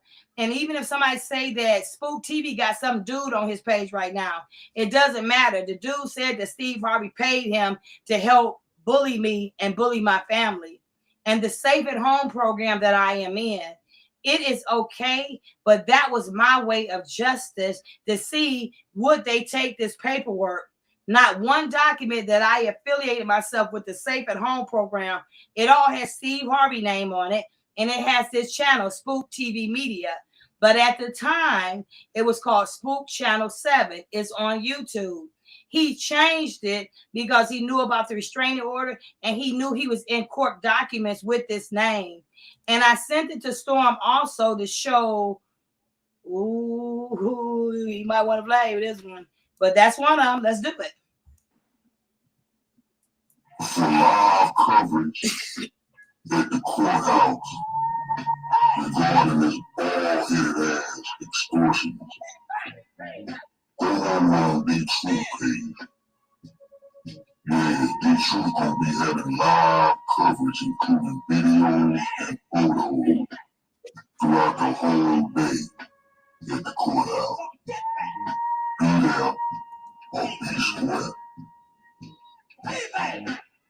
Now, did you notice? Go ahead. Did you notice that he called the Truth name? Ricky Anderson is the Truth. So Steve Harvey is connected to the page that I told y'all, the Truth. These are the videos that I have that nobody ever saw. Go ahead, Storm. One more for that goddamn Michelle. Oh, you gonna learn it. He mentioned Michelle. Is that your sister? Yep. Wow. When I say they was threatening my... You say what now? You want to finish playing this and we talk after? You want to? Oh, yeah. Oh, yeah, yeah. Now, that's when they was threatening my sister, and they went at my sister pretty fierce. They had my sister almost ready to have a nervous breakdown online, and I just started going back on them so they would leave her alone. Once they left her alone, they convinced her to go back on their team because she didn't want to be stalked and she didn't want to be harassed. So she went over there. And when I say they drugged my sister like a mutt in the street, they did everything to my sister they could do to her to, I guess, go at her. Intimidate her. Yeah, to intimidate her. And that, you just heard him call my sister name. And then they went after Right Cross, my bodyguard. His sister, she got paid Twinkies with her fat ass. She got paid Twinkies to do the same thing my sister have done. And then they be over there talking shit like they about their life. She can't even pick her leg up off the ground. Less long time about what she gonna do to come to get down with me. But they all over there co-signing because they're weak women. They're like mutts that run behind somebody who dog women. And if you go on this platform, you will see him demising or degrading women really, really bad. What they did, they started putting up other videos because they knew that people were watching how they were bullying me. So to throw off from that, because let's keep it real. Unless you done had beef with me on this motherfucking YouTube street, don't nobody talk stupid about me. How? For what reason? Because they know I'm a drag them. For two, you ain't telling the truth. And for three, I don't have time to waste my time with you. So these platforms, Spook TV Media, he just called the Truth. Y'all heard him call the Truth. That says that he knows the truth. And the Truth is Ricky Anderson, 100% beyond a shadow of a doubt. And they use these YouTube channels to troll me and stalk me for all these years. And now it's coming out. And they want me to shut up. And how do you shut up when someone's trying to jeopardize your freedom? Oh, y'all probably would, but that ain't me. So if you a coward, that ain't got nothing to do with me. And if anybody want to ask me a question, you feel free to ask me the question, but I'm going to tell you what I feel. I'm going to tell you the truth. And I'm authentic. I don't have anything to lie about. And what you should have did after this video, because I know people are going to take it and run with it, you should ask people, or people should ask Steve, what did Essie ever extort from you in 2013? That has never been proven. And if if I'd extorted something from a rich man like this, he would have already buried me up under the courthouse. He can't, because he knows when you go me to court, all those documents going to be open. They're going to find out you committed fraud and that you are still married to Mary Harvey. That's why I'm being bullied. That's why I'm being harassed. That's why my family was being threatened, because I'm not a punk. But when you jeopardize my family, then I have to step back. That's why I walked away from all the lawsuits. I keep it real. I mean, it's what it is. I got numbers for all of them. You want to see them. I sued Harvey. I sued Montclair Police Department. I sued YouTube. And I sued Family Fucking Feud. I got the court documents. They opened the court documents and sent them to Atlanta. They sent the paperwork empty. They kept the paperwork and they sent it back empty, and somebody stepped all on the envelope. So Steve let me know that they didn't give a fuck about my lawsuit, but then they went really hard at my family members. So then I couldn't think, because not only was he threatening my family members, he was threatening my bodyguard family members, and he had my grandchildren on pictures and all this other stuff. Even Monique, as a black woman, I like you for standing up for your rights, but Marie, she made me think she was a little fake, because there was videos right now that I have that I could send you, Storm, with Monique face on it, calling me all of my name, telling me, don't fuck with my brother, why you all in his pockets, and calling me all of my name. When I sent those videos to Monique, because she said she heard something about it, but your ass heard something about it, but you didn't do nothing about it. You up here talking shit on this internet. If you gonna stand for black sisters and you know your face was on it, calling me out my name, whether you made the video or not, Monique, you fake fucking too, because you didn't do anything to try to stop this. And she knew that Steve Harvey was sending videos with her face on it, just what y'all seen with Steve. And you heard what he said, live coverage from the courthouse. Those are the type videos that they would make to let me know that they were going to do me. That particular video, Storm, that you just showed me, it almost made me, like, my heart started beating fast because I had to catch myself. This is what happens when you've been victimized. That particular video was out. I copied and pasted all the messages that was on it, and they put on my page, right? They had a plan. This is what was on the plan of that video. They were going to let me show up in court, expedite me to the court chambers, and go walk me out the back door. And they thought they were going to expedite me back to Texas. So they were going to try to kidnap me from court on that video. That's how I knew they was going to do it. And it sounds stupid, but they said it. I didn't even go to court that day because I didn't know what these people were capable of. And just that one video, those two videos that you just saw, there's several more videos like that. I said at least 20 that got Steve face on it for sure. And it's threatening me the way he has threatened me. So it's been a lot for me. And the only thing I can say is by God's good grace that I've came back to who I am. So if you are being stalked or you are a victim or any of this, you have to be able to speak up for yourself, because as a woman, it's been a lot for me. What would you have done, Storm, if this had been your sister or your mama? I want to know. You would absolutely be. I would absolutely be fighting for their justice. You would go ham. You would have no choice but to. These are very powerful people. Do you know that person? Somebody say, what's her name? She said, I want to see the videos. He just showed you two. The rest of them get worse. There ain't none of them no better. All of them worse than that. All of them worse. Uh-oh. What's this one? He had $6,000 in hundreds. Okay, he had a rubber band around him. And right next to that, he had a big jar of gasoline. There was not a pencil, a piece of paper, nothing in that desk.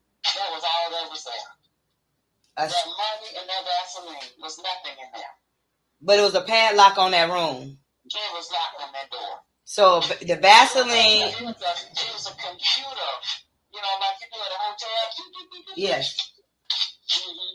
Okay, so what I'm saying is, so it was the $6,000. Wasn't no pencils or nothing. Yeah, no paper clip, nothing. So what was that? His little sexual dungeon? Yeah, it was. Keep going. That's it. Oh wait, you got a little bit more. Hold up. Okay, now that video stopped there, but y'all heard her. His sexual dungeon. But she got one. So what was in the sexual dungeon? Mary said. There's a video out there. I can let Storm do it on a recap. She said when she went into the room, her son Stephen, because Mary has an older son and a niece, they figured out the code. They went in the room. There was a big dirty desk in this room that he had padlocked, with no pencil, no papers, nothing in the desk, and it was a computer full of naked men. I say, what the men look like? She said they were cross-eyed, fat, naked. She said, I don't know, but then she started naming what they looked like. That let me know that she had saw those naked men in a computer. That would have been enough for me. Let me be married to your ass, and I go in there, and all this bubbling brown sugar, and you got dinglings in your shit, and all this bubbling brown sugar, it would have been rap for me. So there were signs that Mary could have, there were signs that Mary could have left a long time ago, but she was scared. you know, and she got complacent, and he had took all her money, so she was up under his thumbs then. But these are secrets that Mary shared with me, and a lot of them, I have letters, you guys, and things she wrote about Steve. I'm gonna have a certain area in the book called Mary Said. Those letters were written to me. Those letters were written to what Mary felt and how she felt about things. And I'm gonna be, and she said some dirty shit about me too, because I said some messed up stuff. But I'm gonna be as candid as I can and be able to put all that in the book as well. So it's never what you say, it's always what you can prove. And nothing I've said, no kind of way that I can't prove it. And I love Storm because Storm let me know the other night that he said I was one of the most authentic people on his page with proof. With proof. I mean, all the stuff, and we didn't already done a three-part series. Y'all got to go back and watch it. Receipts on receipts on receipts on receipts. Oh, you want me to drop the link for Jaguar? Jaguar just hopped in the chat. Yeah, oh Jag, you know they said me and you sisters, right? You know that, right, Jag? Oh.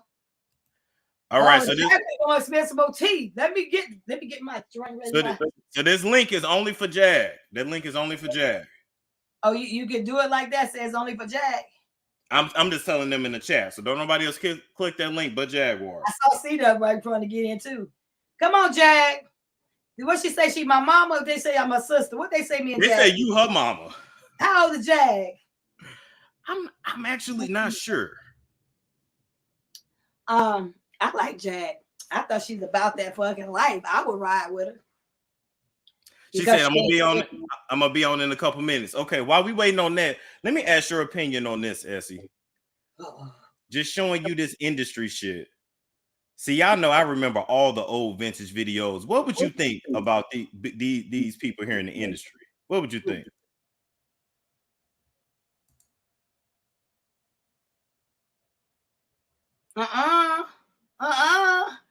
Nothing but the dog in me.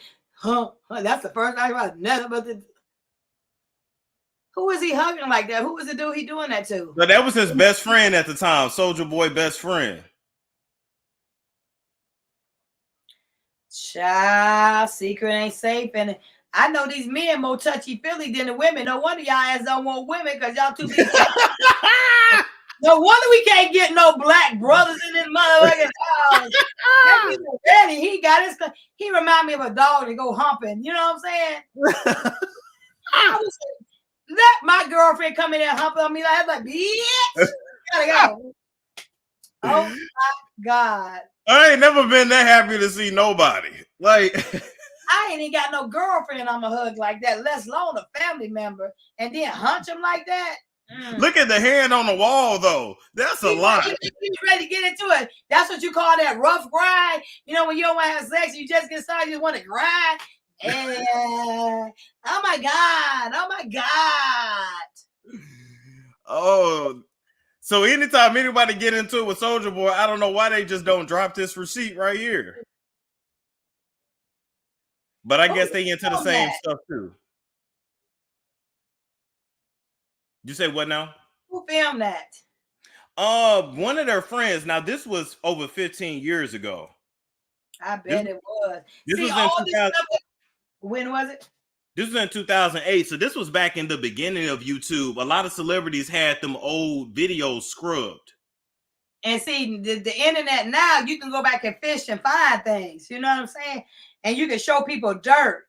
Y'all, we didn't realize all the stuff that's going on because we didn't have our own outlet. It was when we start having our own outlet that things begin to change, and they begin to, as soon as someone says something of angriness, or someone says something like how Jag put stuff out, or how I put stuff out, or how Cassie put stuff out, the first thing the celebrities is going to say is, what they say, I am vehemently upset, and they always use that vehemently. Don't nobody fuck about no B or Mali that you are angry for sure. Where Jag at? You know I ain't going nowhere till I meet her. I know. Yeah, I need to meet my daughter. Let me see how old Jag is. Can y'all tell me how she is? Sister, I'll claim her. Don't worry, Jag, I got you. And now you know for sure though, Storm, like from the beginning when I first met you and I saw Jaguar on your page, you know I always have rolled because I had to look at myself. I had to look at myself in this industry and see what things are going on. And at the whole time, where everybody else want to say she was whatever, like a person gonna be who they're gonna be. And to be as old as Jag had been on this internet, like she never crumbled, she never stumbled. She be doing her little thing like a successful liar. There's no such thing as a successful liar. You're either gonna add or you're gonna take away. You can go see any video that Jaguar has done, and Jaguar will be spitting that shit out like it's clockwork. You could tell a liar from someone who's trying to not say the truth. I never saw that in her. So you get what I'm saying? So a lot of people who wanted to try to make her look some kind of way because she was telling the truth, you're always trying to make a black woman look angry or upset in any kind of way. But at the end of the day, we are all black queens, and you can't do nothing when we're here to speak our truth. And yet, no matter what nobody say about Jaguar, I asked everybody in the platform today, has Jaguar ever been sued? Did anybody sue her? Because the fuck they knew not to. They definitely have not. And people don't know, Essie, me and you first had communications in 2020. Yeah. You know, we spoke. And actually, when me and you spoke on the phone, you didn't know this, but me and Tasha K had just got into it. Right. We had not been speaking we didn't speak for like 3 days or something like that or whatever. But I still didn't. I didn't let you know that. I didn't drag her. We just had a conversation. And the conversation was, I thought he was still affiliated with Tasha K at the time. And I just felt uncomfortable because, like, I knew I would say something foul, not to be disrespectful. I am 54 years old. I don't have time to bite my tongue because your feelings are hurt. Either get with the program or step the fuck off the platform. Because at the end of the day, this real life stuff's going on. Yeah. We have lives behind this, and nothing to me is better than the truth.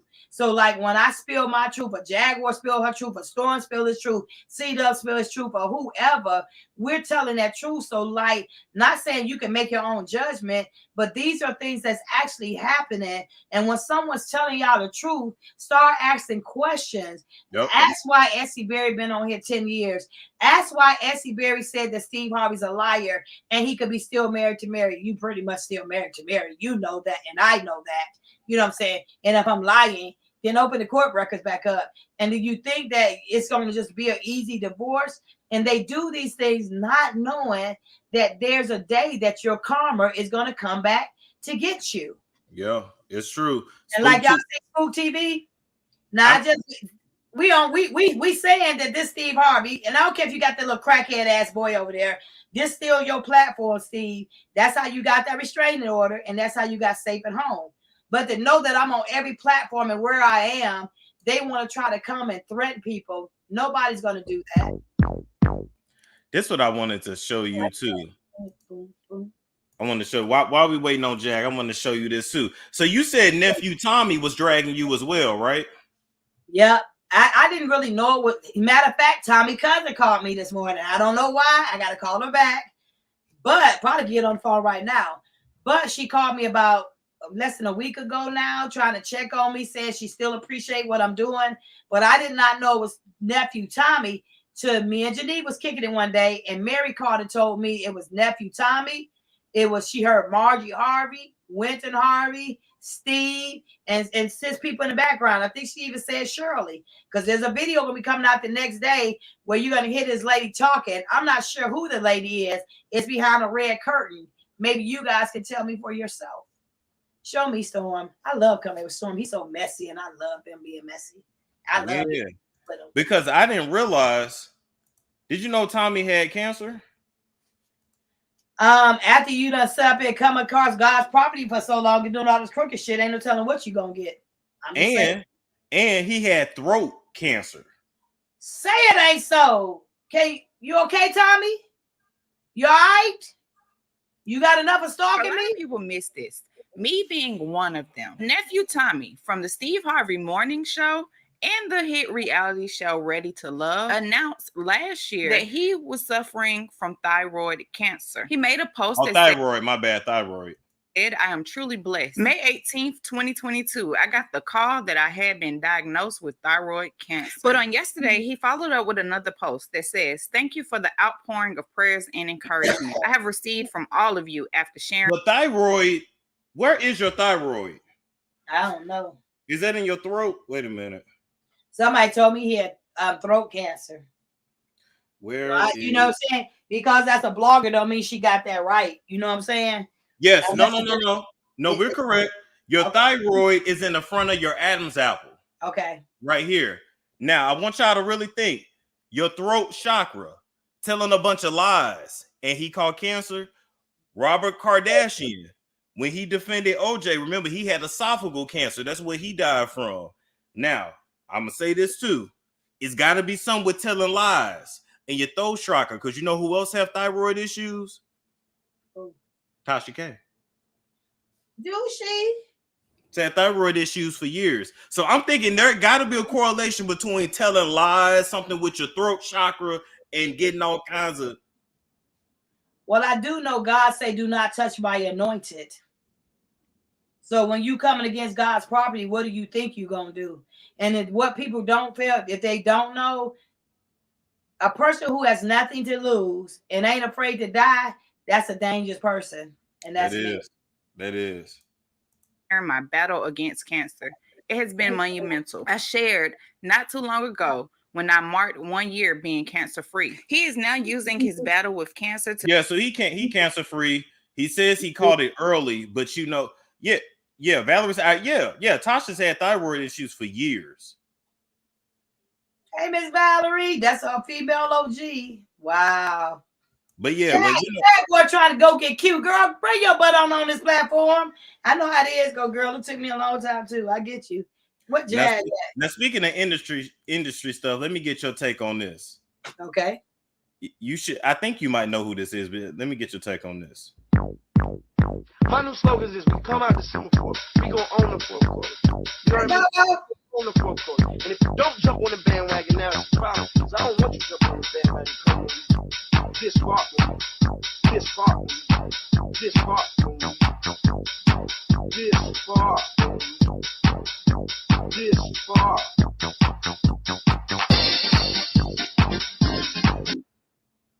What he said, like he got that Z formation down real good, don't he? Yes, Bow Wow, yes. Yes, he got that energy, don't you, y'all? Yes, bitch, yes. Z4 girl. Yes. Now that was the mid 2000s. That was the G Unit days. All them niggas had those tight ass tank tops on. Now I'm gonna show y'all from that same studio session, right? I need to just start making documentaries because I remember all this shit. Yeah, I need to come on here and swag some with Storm. We just put up videos and we just crush them. Yeah, then he did that. Or yes. But that still just shows you like they be on some other stuff. You know what I'm saying? And all of us as people, I ain't gonna lie, I love celebrities, but after marrying one, rerun, and then going through this shit with Steve, I question everybody's credibility. I don't care what you own, how much money you made, how good an actor you are. I question your credibility. And a lot of times when I see these actors doing all these messed up like shows or like playing certain parts, I really think that's in you some type of way. I'm just saying. Yeah. I feel like that character, because you played that part too good. Like Queen Latifah. Queen, you know I love you, but you played that part too well. And as soon as I sang Queen Latifah, I said she done ate coochie before. I knew it right off. You know what I mean? When she put that off, set it off, child. Yeah. I would still be trying to get up to her like, I'd be like. I'll never forget. Like I think I saw the clip over on Pornhub, for research purposes only, of Queen Latifah grinding and riding, I guess coochie bumping with Tika Sumpter. And doing what? It was in some movie where I guess they were a couple and they had sex. And when I saw that, I said, okay, let me go tell my truth then. They got They got a thing called La Cienega, and it's like kind of going towards Hollywood. Queen Latifah had a place up there. This was after Set It Off. I used to go up there with this girl house named Joy, and Queen Latifah was up in that area. That little lowrider shit she actually had a car like that. She would have her hair braided back like, you know, like Cleo, and she would go through the hood, picking up motherfuckers, trying to find her little squeeze, pay them off, do her little thing, because she came at me. She didn't know me at the time, and the fuck I didn't want to know her. I knew she was Cleo from Set It Off, and I was like, you got too cool with her, you ain't gonna get cool with me like that. And she would just cruise through there. And they said she did it at Compton a lot too. You know what I'm saying? And then you go get these little sugar babies behind closed doors. You let them rub you up a little bit, and then they ain't gonna do nothing. That's how I knew about Queen Latifah. There's quite a few people that I done met in the industry, but I don't roll with anybody because I'm really funny acting. And as soon as you up, like, I'll confront you. Say, I got a big mouth. I ain't finna play all that with you. Get what I'm saying? And I'll ask you if you lit coochie, if you coming at me and I'll see you on it. I'll ask you that shit. And that's why people don't want to deal with me, because I'm too honest for the average person, because people don't like honesty. They like all this ratchet shit. And I even know somebody right now who is, they ran out of coffee. I'm about to get some more Starbucks. I know somebody right now who is married to a comedian that, and I'm not telling y'all who. I know a lot of people. Y'all don't know. I actually could have low-key been in the industry years ago, but we ain't gonna talk about that. Spill it. Who is married to a comedian, and pretty much it seems as if she's in that swinging lifestyle too. Like, it just seems like everybody in the industry just kind of has an understanding. Like, it's unspoken, but it's just kind of like everybody's sexually fluid. I say at least 90%. And he tell the truth about that. They're sexually fluid. Like, I don't think they even consider it like gay, straight, bi. It's just, you just party. Yeah. You just do what you do. There is a house about an hour and a half north of Atlanta. I told y'all, you go in, you got 2 entrances before you actually get to the main mansion. You got to take off all your clothes. You got to give up all your electronic devices. They give you a little locker. A butler gives you that little mask to put over your eyes. You go in, and once you're permitted in, everybody's butt naked, just to make sure you ain't wearing no wire or nothing like that. And you got different rooms. You got girl on girl. You got boy on boy. You got boy, girl. You walked in that storm? You went in there naked? Yo, you know, he's describing every room in there. You know he went out with his drunk in his drunk out. No. How he gonna tell us about what's in every damn room? Storm walked up in there swinging that shit. I'm just telling y'all what I heard. You had boy, girl. Oh, okay. Girl, boy. You had orgies. The best catered food. So the crazy thing is, in the industry, the sexual orgies, they have the bombest chefs. So really, y'all be trying to let me hip y'all allegedly. Let me hip y'all to some tea. Y'all be so worried about girlfriends and ex-boyfriends and bodyguards, no shade to them. Who you need to fucking be worried about, who know all the tea, or the personal chefs. That's who know. I'm gonna leave that there. See how he do us? Like, how you gonna bring some up and just leave us? Did you eat it at the chef already? Did some special cook for you? That's it. Like, don't leave us hanging and you gonna break in all this shit. Cause we better break the internet. You're talking about allegedly. Yeah, you know you ate some of that food. Cause y'all bring me a plate to the door, so I want to get naked. Can y'all bring me a plate outside? I'm just saying, don't get me wrong. They have it separated, but it's the best food. It's catered food. It's whatever alcohol you want, and it's also whatever drug that you engage in. And then they also have different EpiPens if you have different allergic reactions. And then I think it's called Narcan. They put it up your nose when you overdose. They have that too, because they ain't trying to call the police or nothing like that. And yes, they do have even like medical officials that are just there. So when I say it's a whole thing, it's a whole thing. Now, certain ones out in LA, they want you to literally like sign paperwork. Some of them have you sign shit with blood. I ain't never been to one of those kind of parties, but I'm just letting you know. I have been to a function where all that shit, like the drinks, they got all that shit up there. The little white shit look like flour. I was like, what the fuck they finna do with this shit? And I know you ain't finna do that shit in front of me. Cause like I've had people offer it. You know what I'm saying? I had somebody in the industry offer me to be a madam of a whole house. So I look like I could run a whole house for you? Really? So you think that I'm gonna be a madam for you at a whole house to sell girls for you and then watch these men do what they do? Nah, play, I ain't doing that. But they do try to see, like they'll bring all the shit sitting on the table and they want to see if you're gonna touch something. Yep. Now, if it ain't no collard greens or cornbread and I ain't seen it cook, I ain't finna mess with nothing. If I want to do something, I do it on my own time because I will be always scared will somebody slip something in my drink. Because that happened one time, it'll never happen again. And then when you bring drugs to a place like it's dinner, like it's a meal, you know, you have to look at these kind of things. And people, when y'all are listening to this, honestly, what she said, yes, you look like you can't keep it. Who's talking about me and you? You. She's saying you look like a madam. Damn, child. Should I take that as a compliment? Is that Madams are in charge and they are very stern. They're very stern. But if I was going to be a madam, you know, the nigga was gonna give me the car, the house, the whole 9 yards. But like, I'm not gonna let you be over me selling women, and then I know how y'all be talking to women because I been got this dude. Essie, that's madam energy. They sit those are women that they sit in a room full of men and get respect. That's well, I know they asked me, and I was like, no, I can't do that. When I'm gonna open something like that, it's gonna be raw and it's gonna be Queens. But how we fit that? If you're gonna give it away for free, you might as well sell it. Storm. So that's the movie scene. That's Tika Sumter and Queen Latifah. And what? That ain't No. It was a film called Bessie. Bessie. I saw Betsy. Yeah, Betsy, take that B off, Essie. Okay, Betsy, I saw it.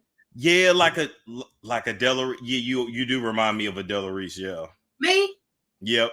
I like old Della. Oh, thank you, Miss Long. I appreciate it. You know what I'm saying? Even if you think I'm a man, at least you think I can run some shit. You know what I'm saying? But by the way, shout out to my auntie Della Reese. How you doing, auntie? You know I don't see you often. Hey, auntie. Storm got me up and being bad. We done went up to all kinds of shit, but this is a good live. I ain't been over here kick with you for a minute. Maybe we can do a recap at the end of the year. Everything we done talked about. Me, you, certain people come on here and we just have a good time. Or people that you done had on your platform. Me, you, C-Dub, Love Jones, Jaguar. Jaguar trying to get cute. Jaguar, if you don't come on here. She definitely trying to get cute. Or what we can do, we can always schedule another live together too. Because I don't know what she got going on. Give her a few more minutes. We'll give her a few. Yeah. I don't know. I know we went through a lot. If anybody have any questions, you're welcome to ask. At the end of the day, I wanted to come on Storm platform because he has a huge platform and we have a lot of people and there are a lot of women. And I want people to know, especially us as Black women, we need to stop listening and seeing for ourselves. See it for yourself. Believe half of what you hear unless you see it and you know it for yourself. Because these people are celebrities, don't mean that they don't violate people. I've been violated for 10 years and I'm still here standing. But I'm not just doing this for myself. I'm doing it for victims all over the world. And not just having affiliated with Steve Harvey. But to been through what I've been through and to know who this man really is, I don't want to see him on TV anymore. I don't want to see him on any platforms anymore. He's not a motivational speaker. You just heard him on those videos call me out my name. And there's like 20 or 30 more videos with his face on it, calling me bitches, chocolate chip faces, all kind of stuff. But at the end of the day, this is bigger than Steve Harvey. This is a way as us as females, Black people in general, to join forces and do something greater. Before this footage came on, I put it in the box above. There's a petition that is against Steve Harvey. And that petition is to sign so people will know what's going on. I would not say if it was not true. And I'm gonna tell you guys, it took me a long time to get to where I am, and I'm not ashamed to say that. At the end of the day, people do things and you go through things, but you have to be able to be strong enough to stand for yourself. So this is not just for me. And I thank Storm for allowing me to come on here and voice my opinion. And even with Miss Jaguar, when she's saying shit, y'all need to really listen, because she's been in the industry to hear it, to see it, and to know it. I've been on the outside looking in, because as soon as I see you with a goat or a cat or something and it looks foul, I'm going to tell it. So Absolutely. Now you can talk about Terry. And because wait, it's hold up. I'm gonna mute you briefly. So I wanted to bring this up because I'm gonna do a live about Christian Keys and him, exposing stuff in the industry. So I just want to take out on a trip down memory lane. Hold up. To studio heads, what they do affects every part of the business, from producers, writers, actors. They own finance companies, the whole thing. And did you know him before the party? And I did not know him. I heard of him. We had never, ever even had a conversation. Okay. So I just heard, and actually, I was actually looking forward to meeting him. But instead of a professional meet and greet, Cruz claims Bennett leered at him from across the room. And he looked me in my eyes and he was sticking his tongue out overtly sexually to me. I mean, it was no mistake that this was a sexual type tongue move. And I'm thinking it's a joke. I'm thinking, is this how this guy breaks the ice? I don't understand what this is. Confused, Cruz said he reached out to shake his hand. I reached my hand out and he takes his right hand and under mine and immediately grabs my genitals and I'm jumping back like, hey, whoa. And he jumps back and he still does this tongue stuff and he's making weird noises and then he comes back again and grabs me again. And I slap his hand away, push him back more forcefully. And I'm like, what are you doing? According to Cruz, the alleged groping happened in front of his wife, Rebecca King Cruz. She confirmed her husband's account to ABC News. So she's witnessing the entire thing. She's witnessing the whole thing. And we're just not, I can't even begin to describe to you how bizarre this is. It's so bizarre.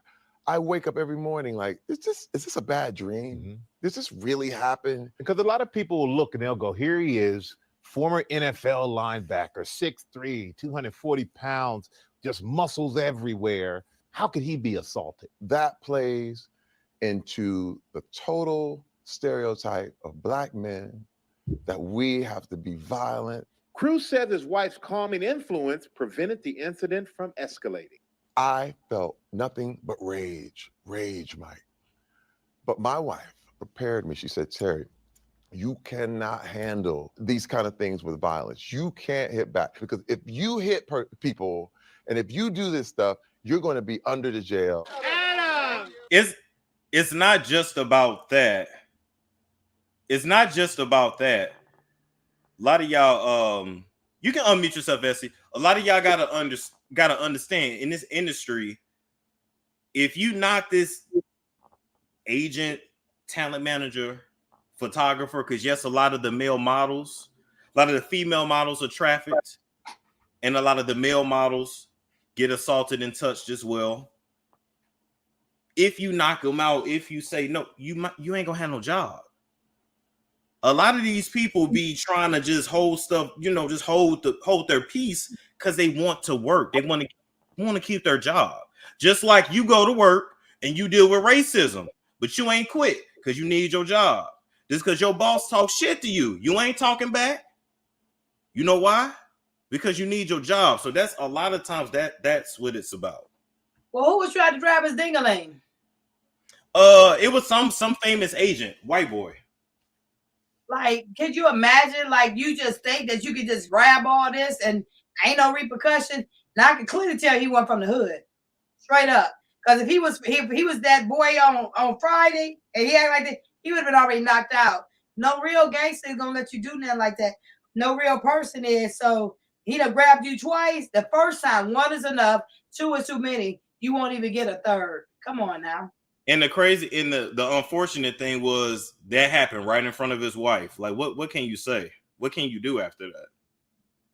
But just to know, like, did I have that written across my face? Did it seem like it was okay for you to want to grab my personal part? Was it okay for you to just come and like invade my privacy like that? To come and do something like that? On what grounds? On what boundaries? Did you feel like it was okay for you to do that? You know, Because that was a white man's way of saying you a big black knee guy and you are property. And we buck break you. We buck break you. We do what we want to do to you. You this big, think about it. You a big muscular black man. In every movie we got you in, you shirtless, samboing for white folks, twerking. And you acting like you want the men booty. Remember when he was talking about Craig and Day Day and you just got out of prison? And like, I'm gonna be honest with you. Like, if they asked me to play a gangster, I could play that. A madam, I could play that. A real life, like I don't want to, like, I'm a reality. Like, I don't want to play nothing that I'm not. But if I was good at it, but you couldn't get me to play no gangster movie. I mean, no exorcist movie. You couldn't get me, like, I'm not gonna play no lesbian movie because I can smell your breath on mine. Your titties bigger than mine. I don't want all your shit rubbing up against me. You know what I'm saying? I don't need all this this bubbling brown sugar. So it's certain things. I guess you have to pick and choose your battles, even with this Hollywood thing. So even though y'all guys see all this, it really ain't what you think it is. It's not all what it's like cut out to be. And I just have to say, look at all the stuff that's coming on in the industry. It almost makes me feel like they're trying to take the black people out and they want it to be a white Hollywood again. That's what Roseanne told me. Roseanne told me, she said, we are going through a black Holocaust. And what does that mean to Roseanne? She was just letting me know basically that the industry, the powers that be, use different avenues or different media sources or different avenues of entertainment. Because you know what, black folks, our entertainers, those are our gods. Those are our politicians. Like we look up to them. So they know in order to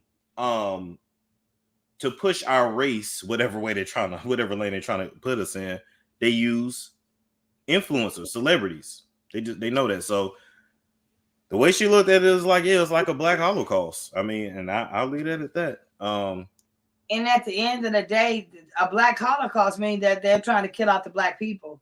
You know what I'm saying? And bring something different. But I have to say, no disrespect to anybody. A lot of these black actors, they have used their influence, their money, and their powers to violate people. And they think they have got away with it for so long. So now it's the time to make a difference and allow your voice to be heard. Nothing is going unseen, unheard. We just have to allow our voices to be greater. And y'all at home watching us, but this shit is really happening in real life. All this is real life stuff that's going on. It's not rehearsed. It's not just something alleged. You will never, ever, ever hear the word alleged come out my mouth, because that means it may or didn't happen. If I said it happened, it happened. And you guys got to realize, like, I'll cover people, because if I say something happened, I'm not worried about you suing me. I ain't worried about nobody suing platform, because I take accountability for everything I say. It's never what I say. It's always what I can prove. But please stop alluding to the fact that black women are crazy because we're sitting up here speaking our truth, and stop victimizing victims to make it seem like a lot of people went after Cassie from what someone told me. Why y'all gonna make it like she's bad because she told the truth? She was scared not to tell the truth. I've been telling the truth for 10 years and they still keep doing the same thing. And if that means I got to tell about 10 more to make sure that no other one will get violated like this, then I'm gonna have to do it for 10 more, you guys. It's just what you choose to do. And at the end of the day, when something keeps going on and keep going on, in my mind, when I saw Stevie keep coming at me, I said, this deeper than money. It's deeper than me keeping my mouth shut. You and Mary are still married, and you don't want nobody to know. Mary has a black woman who's been gagged. Gagged means you can't talk for 18 years. I'd rather lose my fucking freedom than lose my voice, because I know I can get out of jail.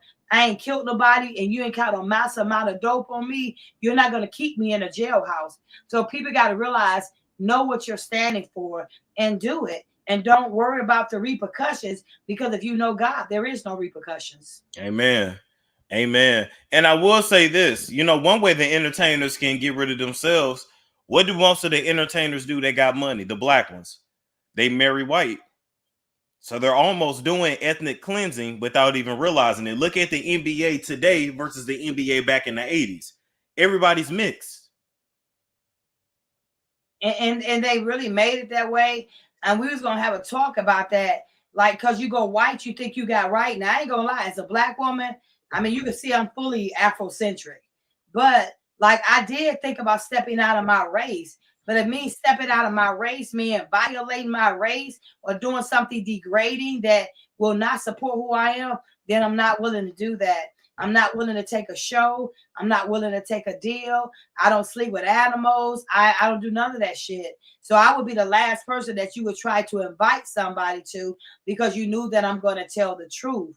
But I ask anybody that's seen this footage today, anybody who hear anything we have to say, like spread the word. Allow people to know what Steve Harvey is doing to me. Allow them to know that he's blackmailing me, trying to silence my voice, and got 11 judges to try to sign a warrant against me for my arrest in a state that I've never been in. And people ask me how I'm not scared, because I know God. When you walk in faith and you ain't walking in sight, what you got to be scared for? Because everything's gonna be all right, but you got to know him. You gotta know him. You gotta know him. I think it was something else I wanted to show you as well. What my little glasses doing? I'll put them somewhere. Or I guess I could even ask you. So let me ask you this, Essie, because you know you've been around some of these celebs, right? Yep. Okay. Essie, like, what the hell you finna ask me? So I want to know, like, when the actors on different TV shows, when they be on set, like, who really be the divas behind the scenes? Do it be more the men that be the divas or the women, or is it equal? I feel more than men. Wow. And I feel like the women, their voice has been shattered for so long that they don't know how to speak out. And you know what I'm saying? And the men are real touchy-feely. You know what I'm saying? I noticed that they like real touchy-feely, more touchy-feely than I feel like a man should correspond with another man.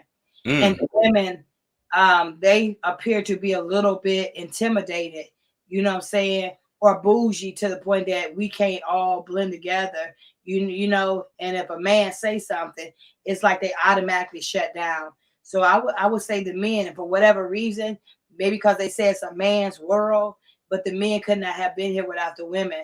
So we can make it back our world. We just got to take back our voice and take back our value. And I've seen a lot of women in industry that has been devalued because they don't know their worth. And then they're letting men devalue them as well. That makes that worse because you don't know your value. You don't know your worth. You don't even have a voice that you can articulate what you need to say without someone taking that away. Because they are like, if you say shut up, they'll shut up. I'll be like, nigga, this ain't no dog. Did you? What? You get what I'm saying? It's like a dominating thing. And when the men come across you, it because they feel like they know someone, or if you look halfway decent and they throw a high-powered name up there as a man, had that happen a lot. They felt like I would be intimate with them. Oh, this shit, nigga, you won't just get this because you don't call the name. You know what I'm saying? What's behind the name? You know what I'm saying? I'm famous by myself.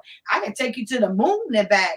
But what happens after that? So you can't just feed me anything. But a lot of these women, look at Weinstein, look at Clyde Davis, look at all the stuff Jagden said. Look how these women got violated. And the worstest thing about the industry, that all these women got violated and no one said nothing. Why now? I do ask myself that. Why now? But whether it's now or later, because you had enough courage to speak out. Don't you wonder why Cassie came after all this time? I think she was trying to speak out, but something, it just clicked in her, because there's trigger points when you are victimized. Like I don't want to fuck with no bald-headed man. If you got a bald head, don't have no thick mustache, you better take one or the other, because it still would trigger me. Like, is this Steve Harvey? And I know that sounds stupid, but there's something about traumatizing a person that you don't want to be in that same atmosphere again. Yeah.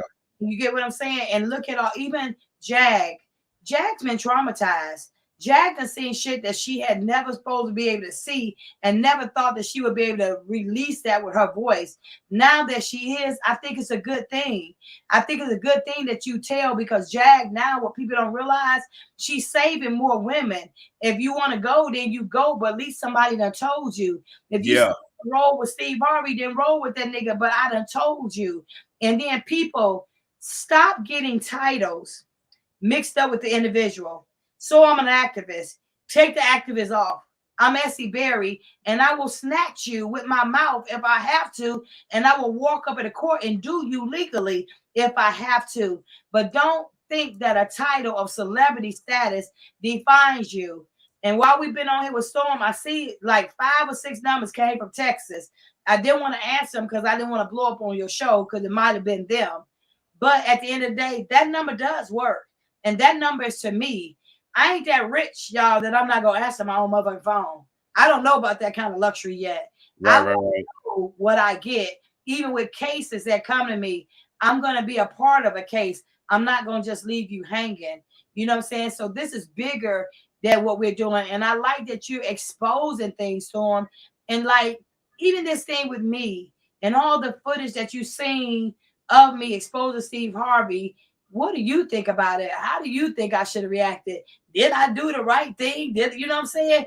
What would you think as a man, and seeing all the evidence I've gave to you to show what Steve Harvey did? There is no justice system. We have to be justice for ourselves as we see that now. But your voice can make a difference, and your voice can make a change. And that's what these bloggers are doing. Absolutely. I mean, I think you definitely got to stay the course now, because you've been through so much the last 10, 11, 12 years. I hate that Mary got you wrapped up into this only to then still turn her back on you in the end. You know, so then sometimes you got to ask yourself, like, wow, what was really all of this for? Because I'm trying to help this health, and she still turns her back on me. But okay. But I think it's good because you expose really what he did to Winton, and you put a lot of this stuff out there. So I don't want to say you were the sacrificial lamb, but I guess you were chosen. I guess it was spiritual. It was meant for you to spearhead all of this. What if it had been your family member, your sister? How would you have dealt with this? Do you think you could have dealt with it on this magnitude with some of the stuff that you've seen? This magnitude, this rough. I mean, I'd have been in and out of every court we could be to try to take that nigga down. So you got to pick and choose your battles. And always, you guys, when y'all see something, even though it's in the celebrity world, pick and choose your battles. Don't just think it's what you think it should be. Put yourself in that person's situation. Listen to what that person's saying before you place judgment. That's why I am a civil rights activist. That's why I took after Martin Luther King, Rosa Parks, Malcolm X, Harriet Tubman. These people made a legacy for us. It's up to us to choose to continue to go forward and tell the truth. It's bad that it's our Black people that are selling us out. And please don't ask me if I hate Steve. It's not that I hate him. I don't like what he has done. And if it never be solidified, it's going to be what it's going to be. Because until that warrant is took off of me, and Steve Harvey is not blackmailing me, and I'm not being bullied by Steve Harvey, tell me, what do you feel like I should do? There's nothing that I can do but continue to stand for the truth. And I will hope that if y'all going through that, you do the same thing as well. I agree. It's, you know, and how you personally feel about Steve, they shouldn't even be concerned with that. Just be concerned with the facts. Thank you, Storm. Be concerned with the facts. Sometimes y'all be worried about the wrong stuff. You want to ask about Rerun. We ain't talking about Rerun. Rerun is dead and gone. And we'll talk about him another day, because you are his widow. You are his widow. For sure. You know, the main thing, like, Storm opened this platform for me to talk to you guys, because to let you know about me being blackmailed by Steve Harvey, being bullied by Steve Harvey, doing the things that you've done by Steve Harvey. Thank you, Purple Dynasty. Thank you, Purple Dynasty. Thank you so much. Thank you so much. If y'all want to do something for me, you don't have to donate this storm page, but on the petition, just go and sign the petition for me. If you believe my truth, if you're standing for what I believe in, then don't let them lynch me. But I'm not worried about that anyway, because God got forces in Texas that's going to stand with me too. But this is like a modern day lynching, you guys. The only difference is they're doing it with white people. Out of all these judges, Angela Tucker is a token. She's the only black woman mixed up in all this together. If you go see on my page, I got all the white judges. They didn't like that either on the platform together. But to know that this is going on, this could be you, your auntie, your grandmother, your friend. This could be any of you.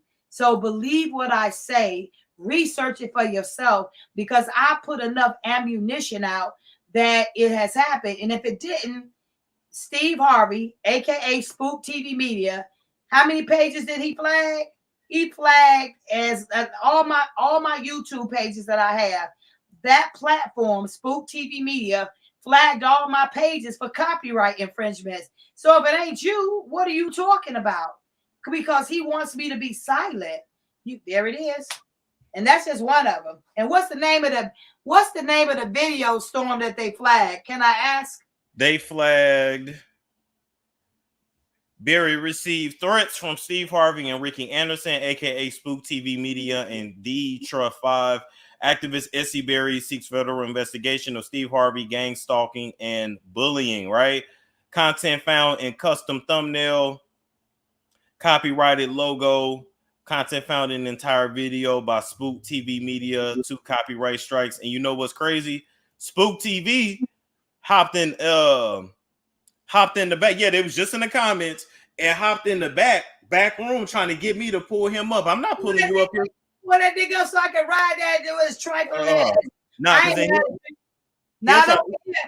That's right, Storm. He'll try to flag this video too. Did he try to do that in the studio? He popped down there. That's how you know that's gang-led stalking. And back in the day, they had 8 platforms. Margie Harvey had one too. Hers was called Coco Love. They made these platforms to silence me. That's my petition, you guys. Stand for me. And it ain't really even been up a week. So for the 123 that I got, I really thank you for that. And I appreciate that. I'm trying to make a difference and I'm trying to make a change. And I don't know who left that video down there, but that video said that Ricky ain't shit and get him too. I didn't leave that. Oh. But they left that. So I'm just saying things are coming out now and things are being exposed. And what was he going to come up here and say? Isn't that something? We did this about Spook Media TV, a.k.a. Steve Harvey. And the only thing he's going to come up here and say, Essie, there's a warrant for your arrest in Texas. Won't you turn yourself in? Every morning at 8 o'clock, I leave some type of footage to let you know what Steve Harvey has done to me. It airs every day on my page. Y'all can find me, Essie Berry, Civil Rights Activist, Essie Berry 54, and watch it. And if you love me, like you say, and you love Storm, and you guys don't want women to continue to be victimized, then take this man off the streets. Make him be held accountable for all the women that he violated. And being real with you guys, I don't know how many women he's violated, but to me, Quilonda Harris, now he already got a ding-a-ling dungeon, and this girl's transgender. You guys do the mathematics to that. Yeah. But the way he did Quilonda Harris, he victimized her, he followed her, he stalked her, he harassed her, he had her thrown in jail, and some cops in jail beat her up, you guys. How is that possible that you're trying to glorify a man that will beat a woman behind closed doors? And one other thing, I've seen a lot of blogs that's taking our stuff and putting it with other people. And I said something or other videos, but I want to clarify this. Really, the first thing besides that child abuse that Steve Harvey did to Winton that had me fully alert was there was a letter that was written. The letter said, I, Mary Harvey, clearly state, and I'm writing this, a free mind and will, that Steve Harvey is not a woman beater, no, an abuser, and he's not a child abuser. When I saw that statement made saying, I, Mary Harvey, am writing this of sound mind, she had already been having breakdowns, how she writes some of sound mind Exactly. and will.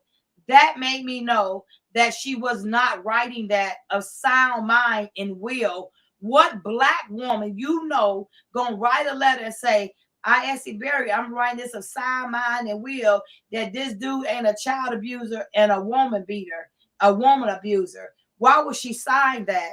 The letter was written because they knew they had beat Winton and what he had did to Mary. Mary did not sign the letter. But before you get to the letter, there's a document that was given to Mary April the 22nd, 2009, and said, I want you to sign this and tell people that Steve's not a child abuser and he's not a woman beater. Bobby Edmond, attorney at law in Texas, wrote this letter to Mary Harvey attorney, Paget, and wanted her to sign that. And Paget went along with it. So I'm just telling you, there's so much conspiracy going on in the courthouse. You can't believe the courthouse either. You got to believe the facts and when people are telling you the truth. And now you got to do research for yourself, because half of the shit y'all see on the media, on the news, it don't be true either. Look at all it don't be true. It don't be true either. They can be bought. And guys, yes, that is a correct link. I just hit the link myself. Hold up, let me hit it again. Let's see. Yeah, that's the correct link. So I'm gonna pin again. See what she said for an apology. See, Miss Liz, I don't want your apology. I just want to be my own judge and jury. It ain't even about apology no more. Y'all could have made this right a long time ago, but you want to blackmail me. You know what I'm saying? And you better just jumping on Storm platform. I could be in the media worldwide. This is my media worldwide, and this platform will do more damage than any media could do worldwide. That's what I'm telling you guys. And let me say this. I want to, of course, thank you for coming on. I got to go, though, because I got to get up and walk around a little bit and stretch, because I've been sitting for like 2.5 hours. Any final words before you go? Thank you, Storm, for having me on your platform. I really love you for that. God bless all the people who hear me and follow me and join me on my crusade. And before this, I'm a civil rights activist for anything. Victims all over the world, please don't be scared to share your story and tell your truth, because without your truth, then someone else is going to go through the same thing you're going through. So I want to make sure that I do that so people know that I'm not just on the internet trying to go after Steve Harvey. I'm being blackmailed because he wants me to shut up because he know I know the truth. Until that, you guys, God bless you guys. Thank y'all for joining us today. Storm, you rock. I really appreciate you. Much love. Anytime you want me back over here with you, please let me know. And when Jag come on here, if she want me to pop on, more than happy to be pop on with her. Because I rock for Jag. I ain't never said that bad. I never thought she was crazy. I knew she was a real deal because her fucking story never changed. Stop watching somebody's reaction and listen to what they say. Don't listen to the message, not how it's delivered. Because sometimes you're emotional and things trigger you, so your deliverance will be different. But if you listen to the message, get the message and hear what someone's saying. God bless you. Take care. Take care now. Talk to you later. All right. Love you guys. Bye-bye. All right. We are out of here, people. We'll be back. Talk about Christian Keys. I got to get up, but we'll be back. It's Storm Show.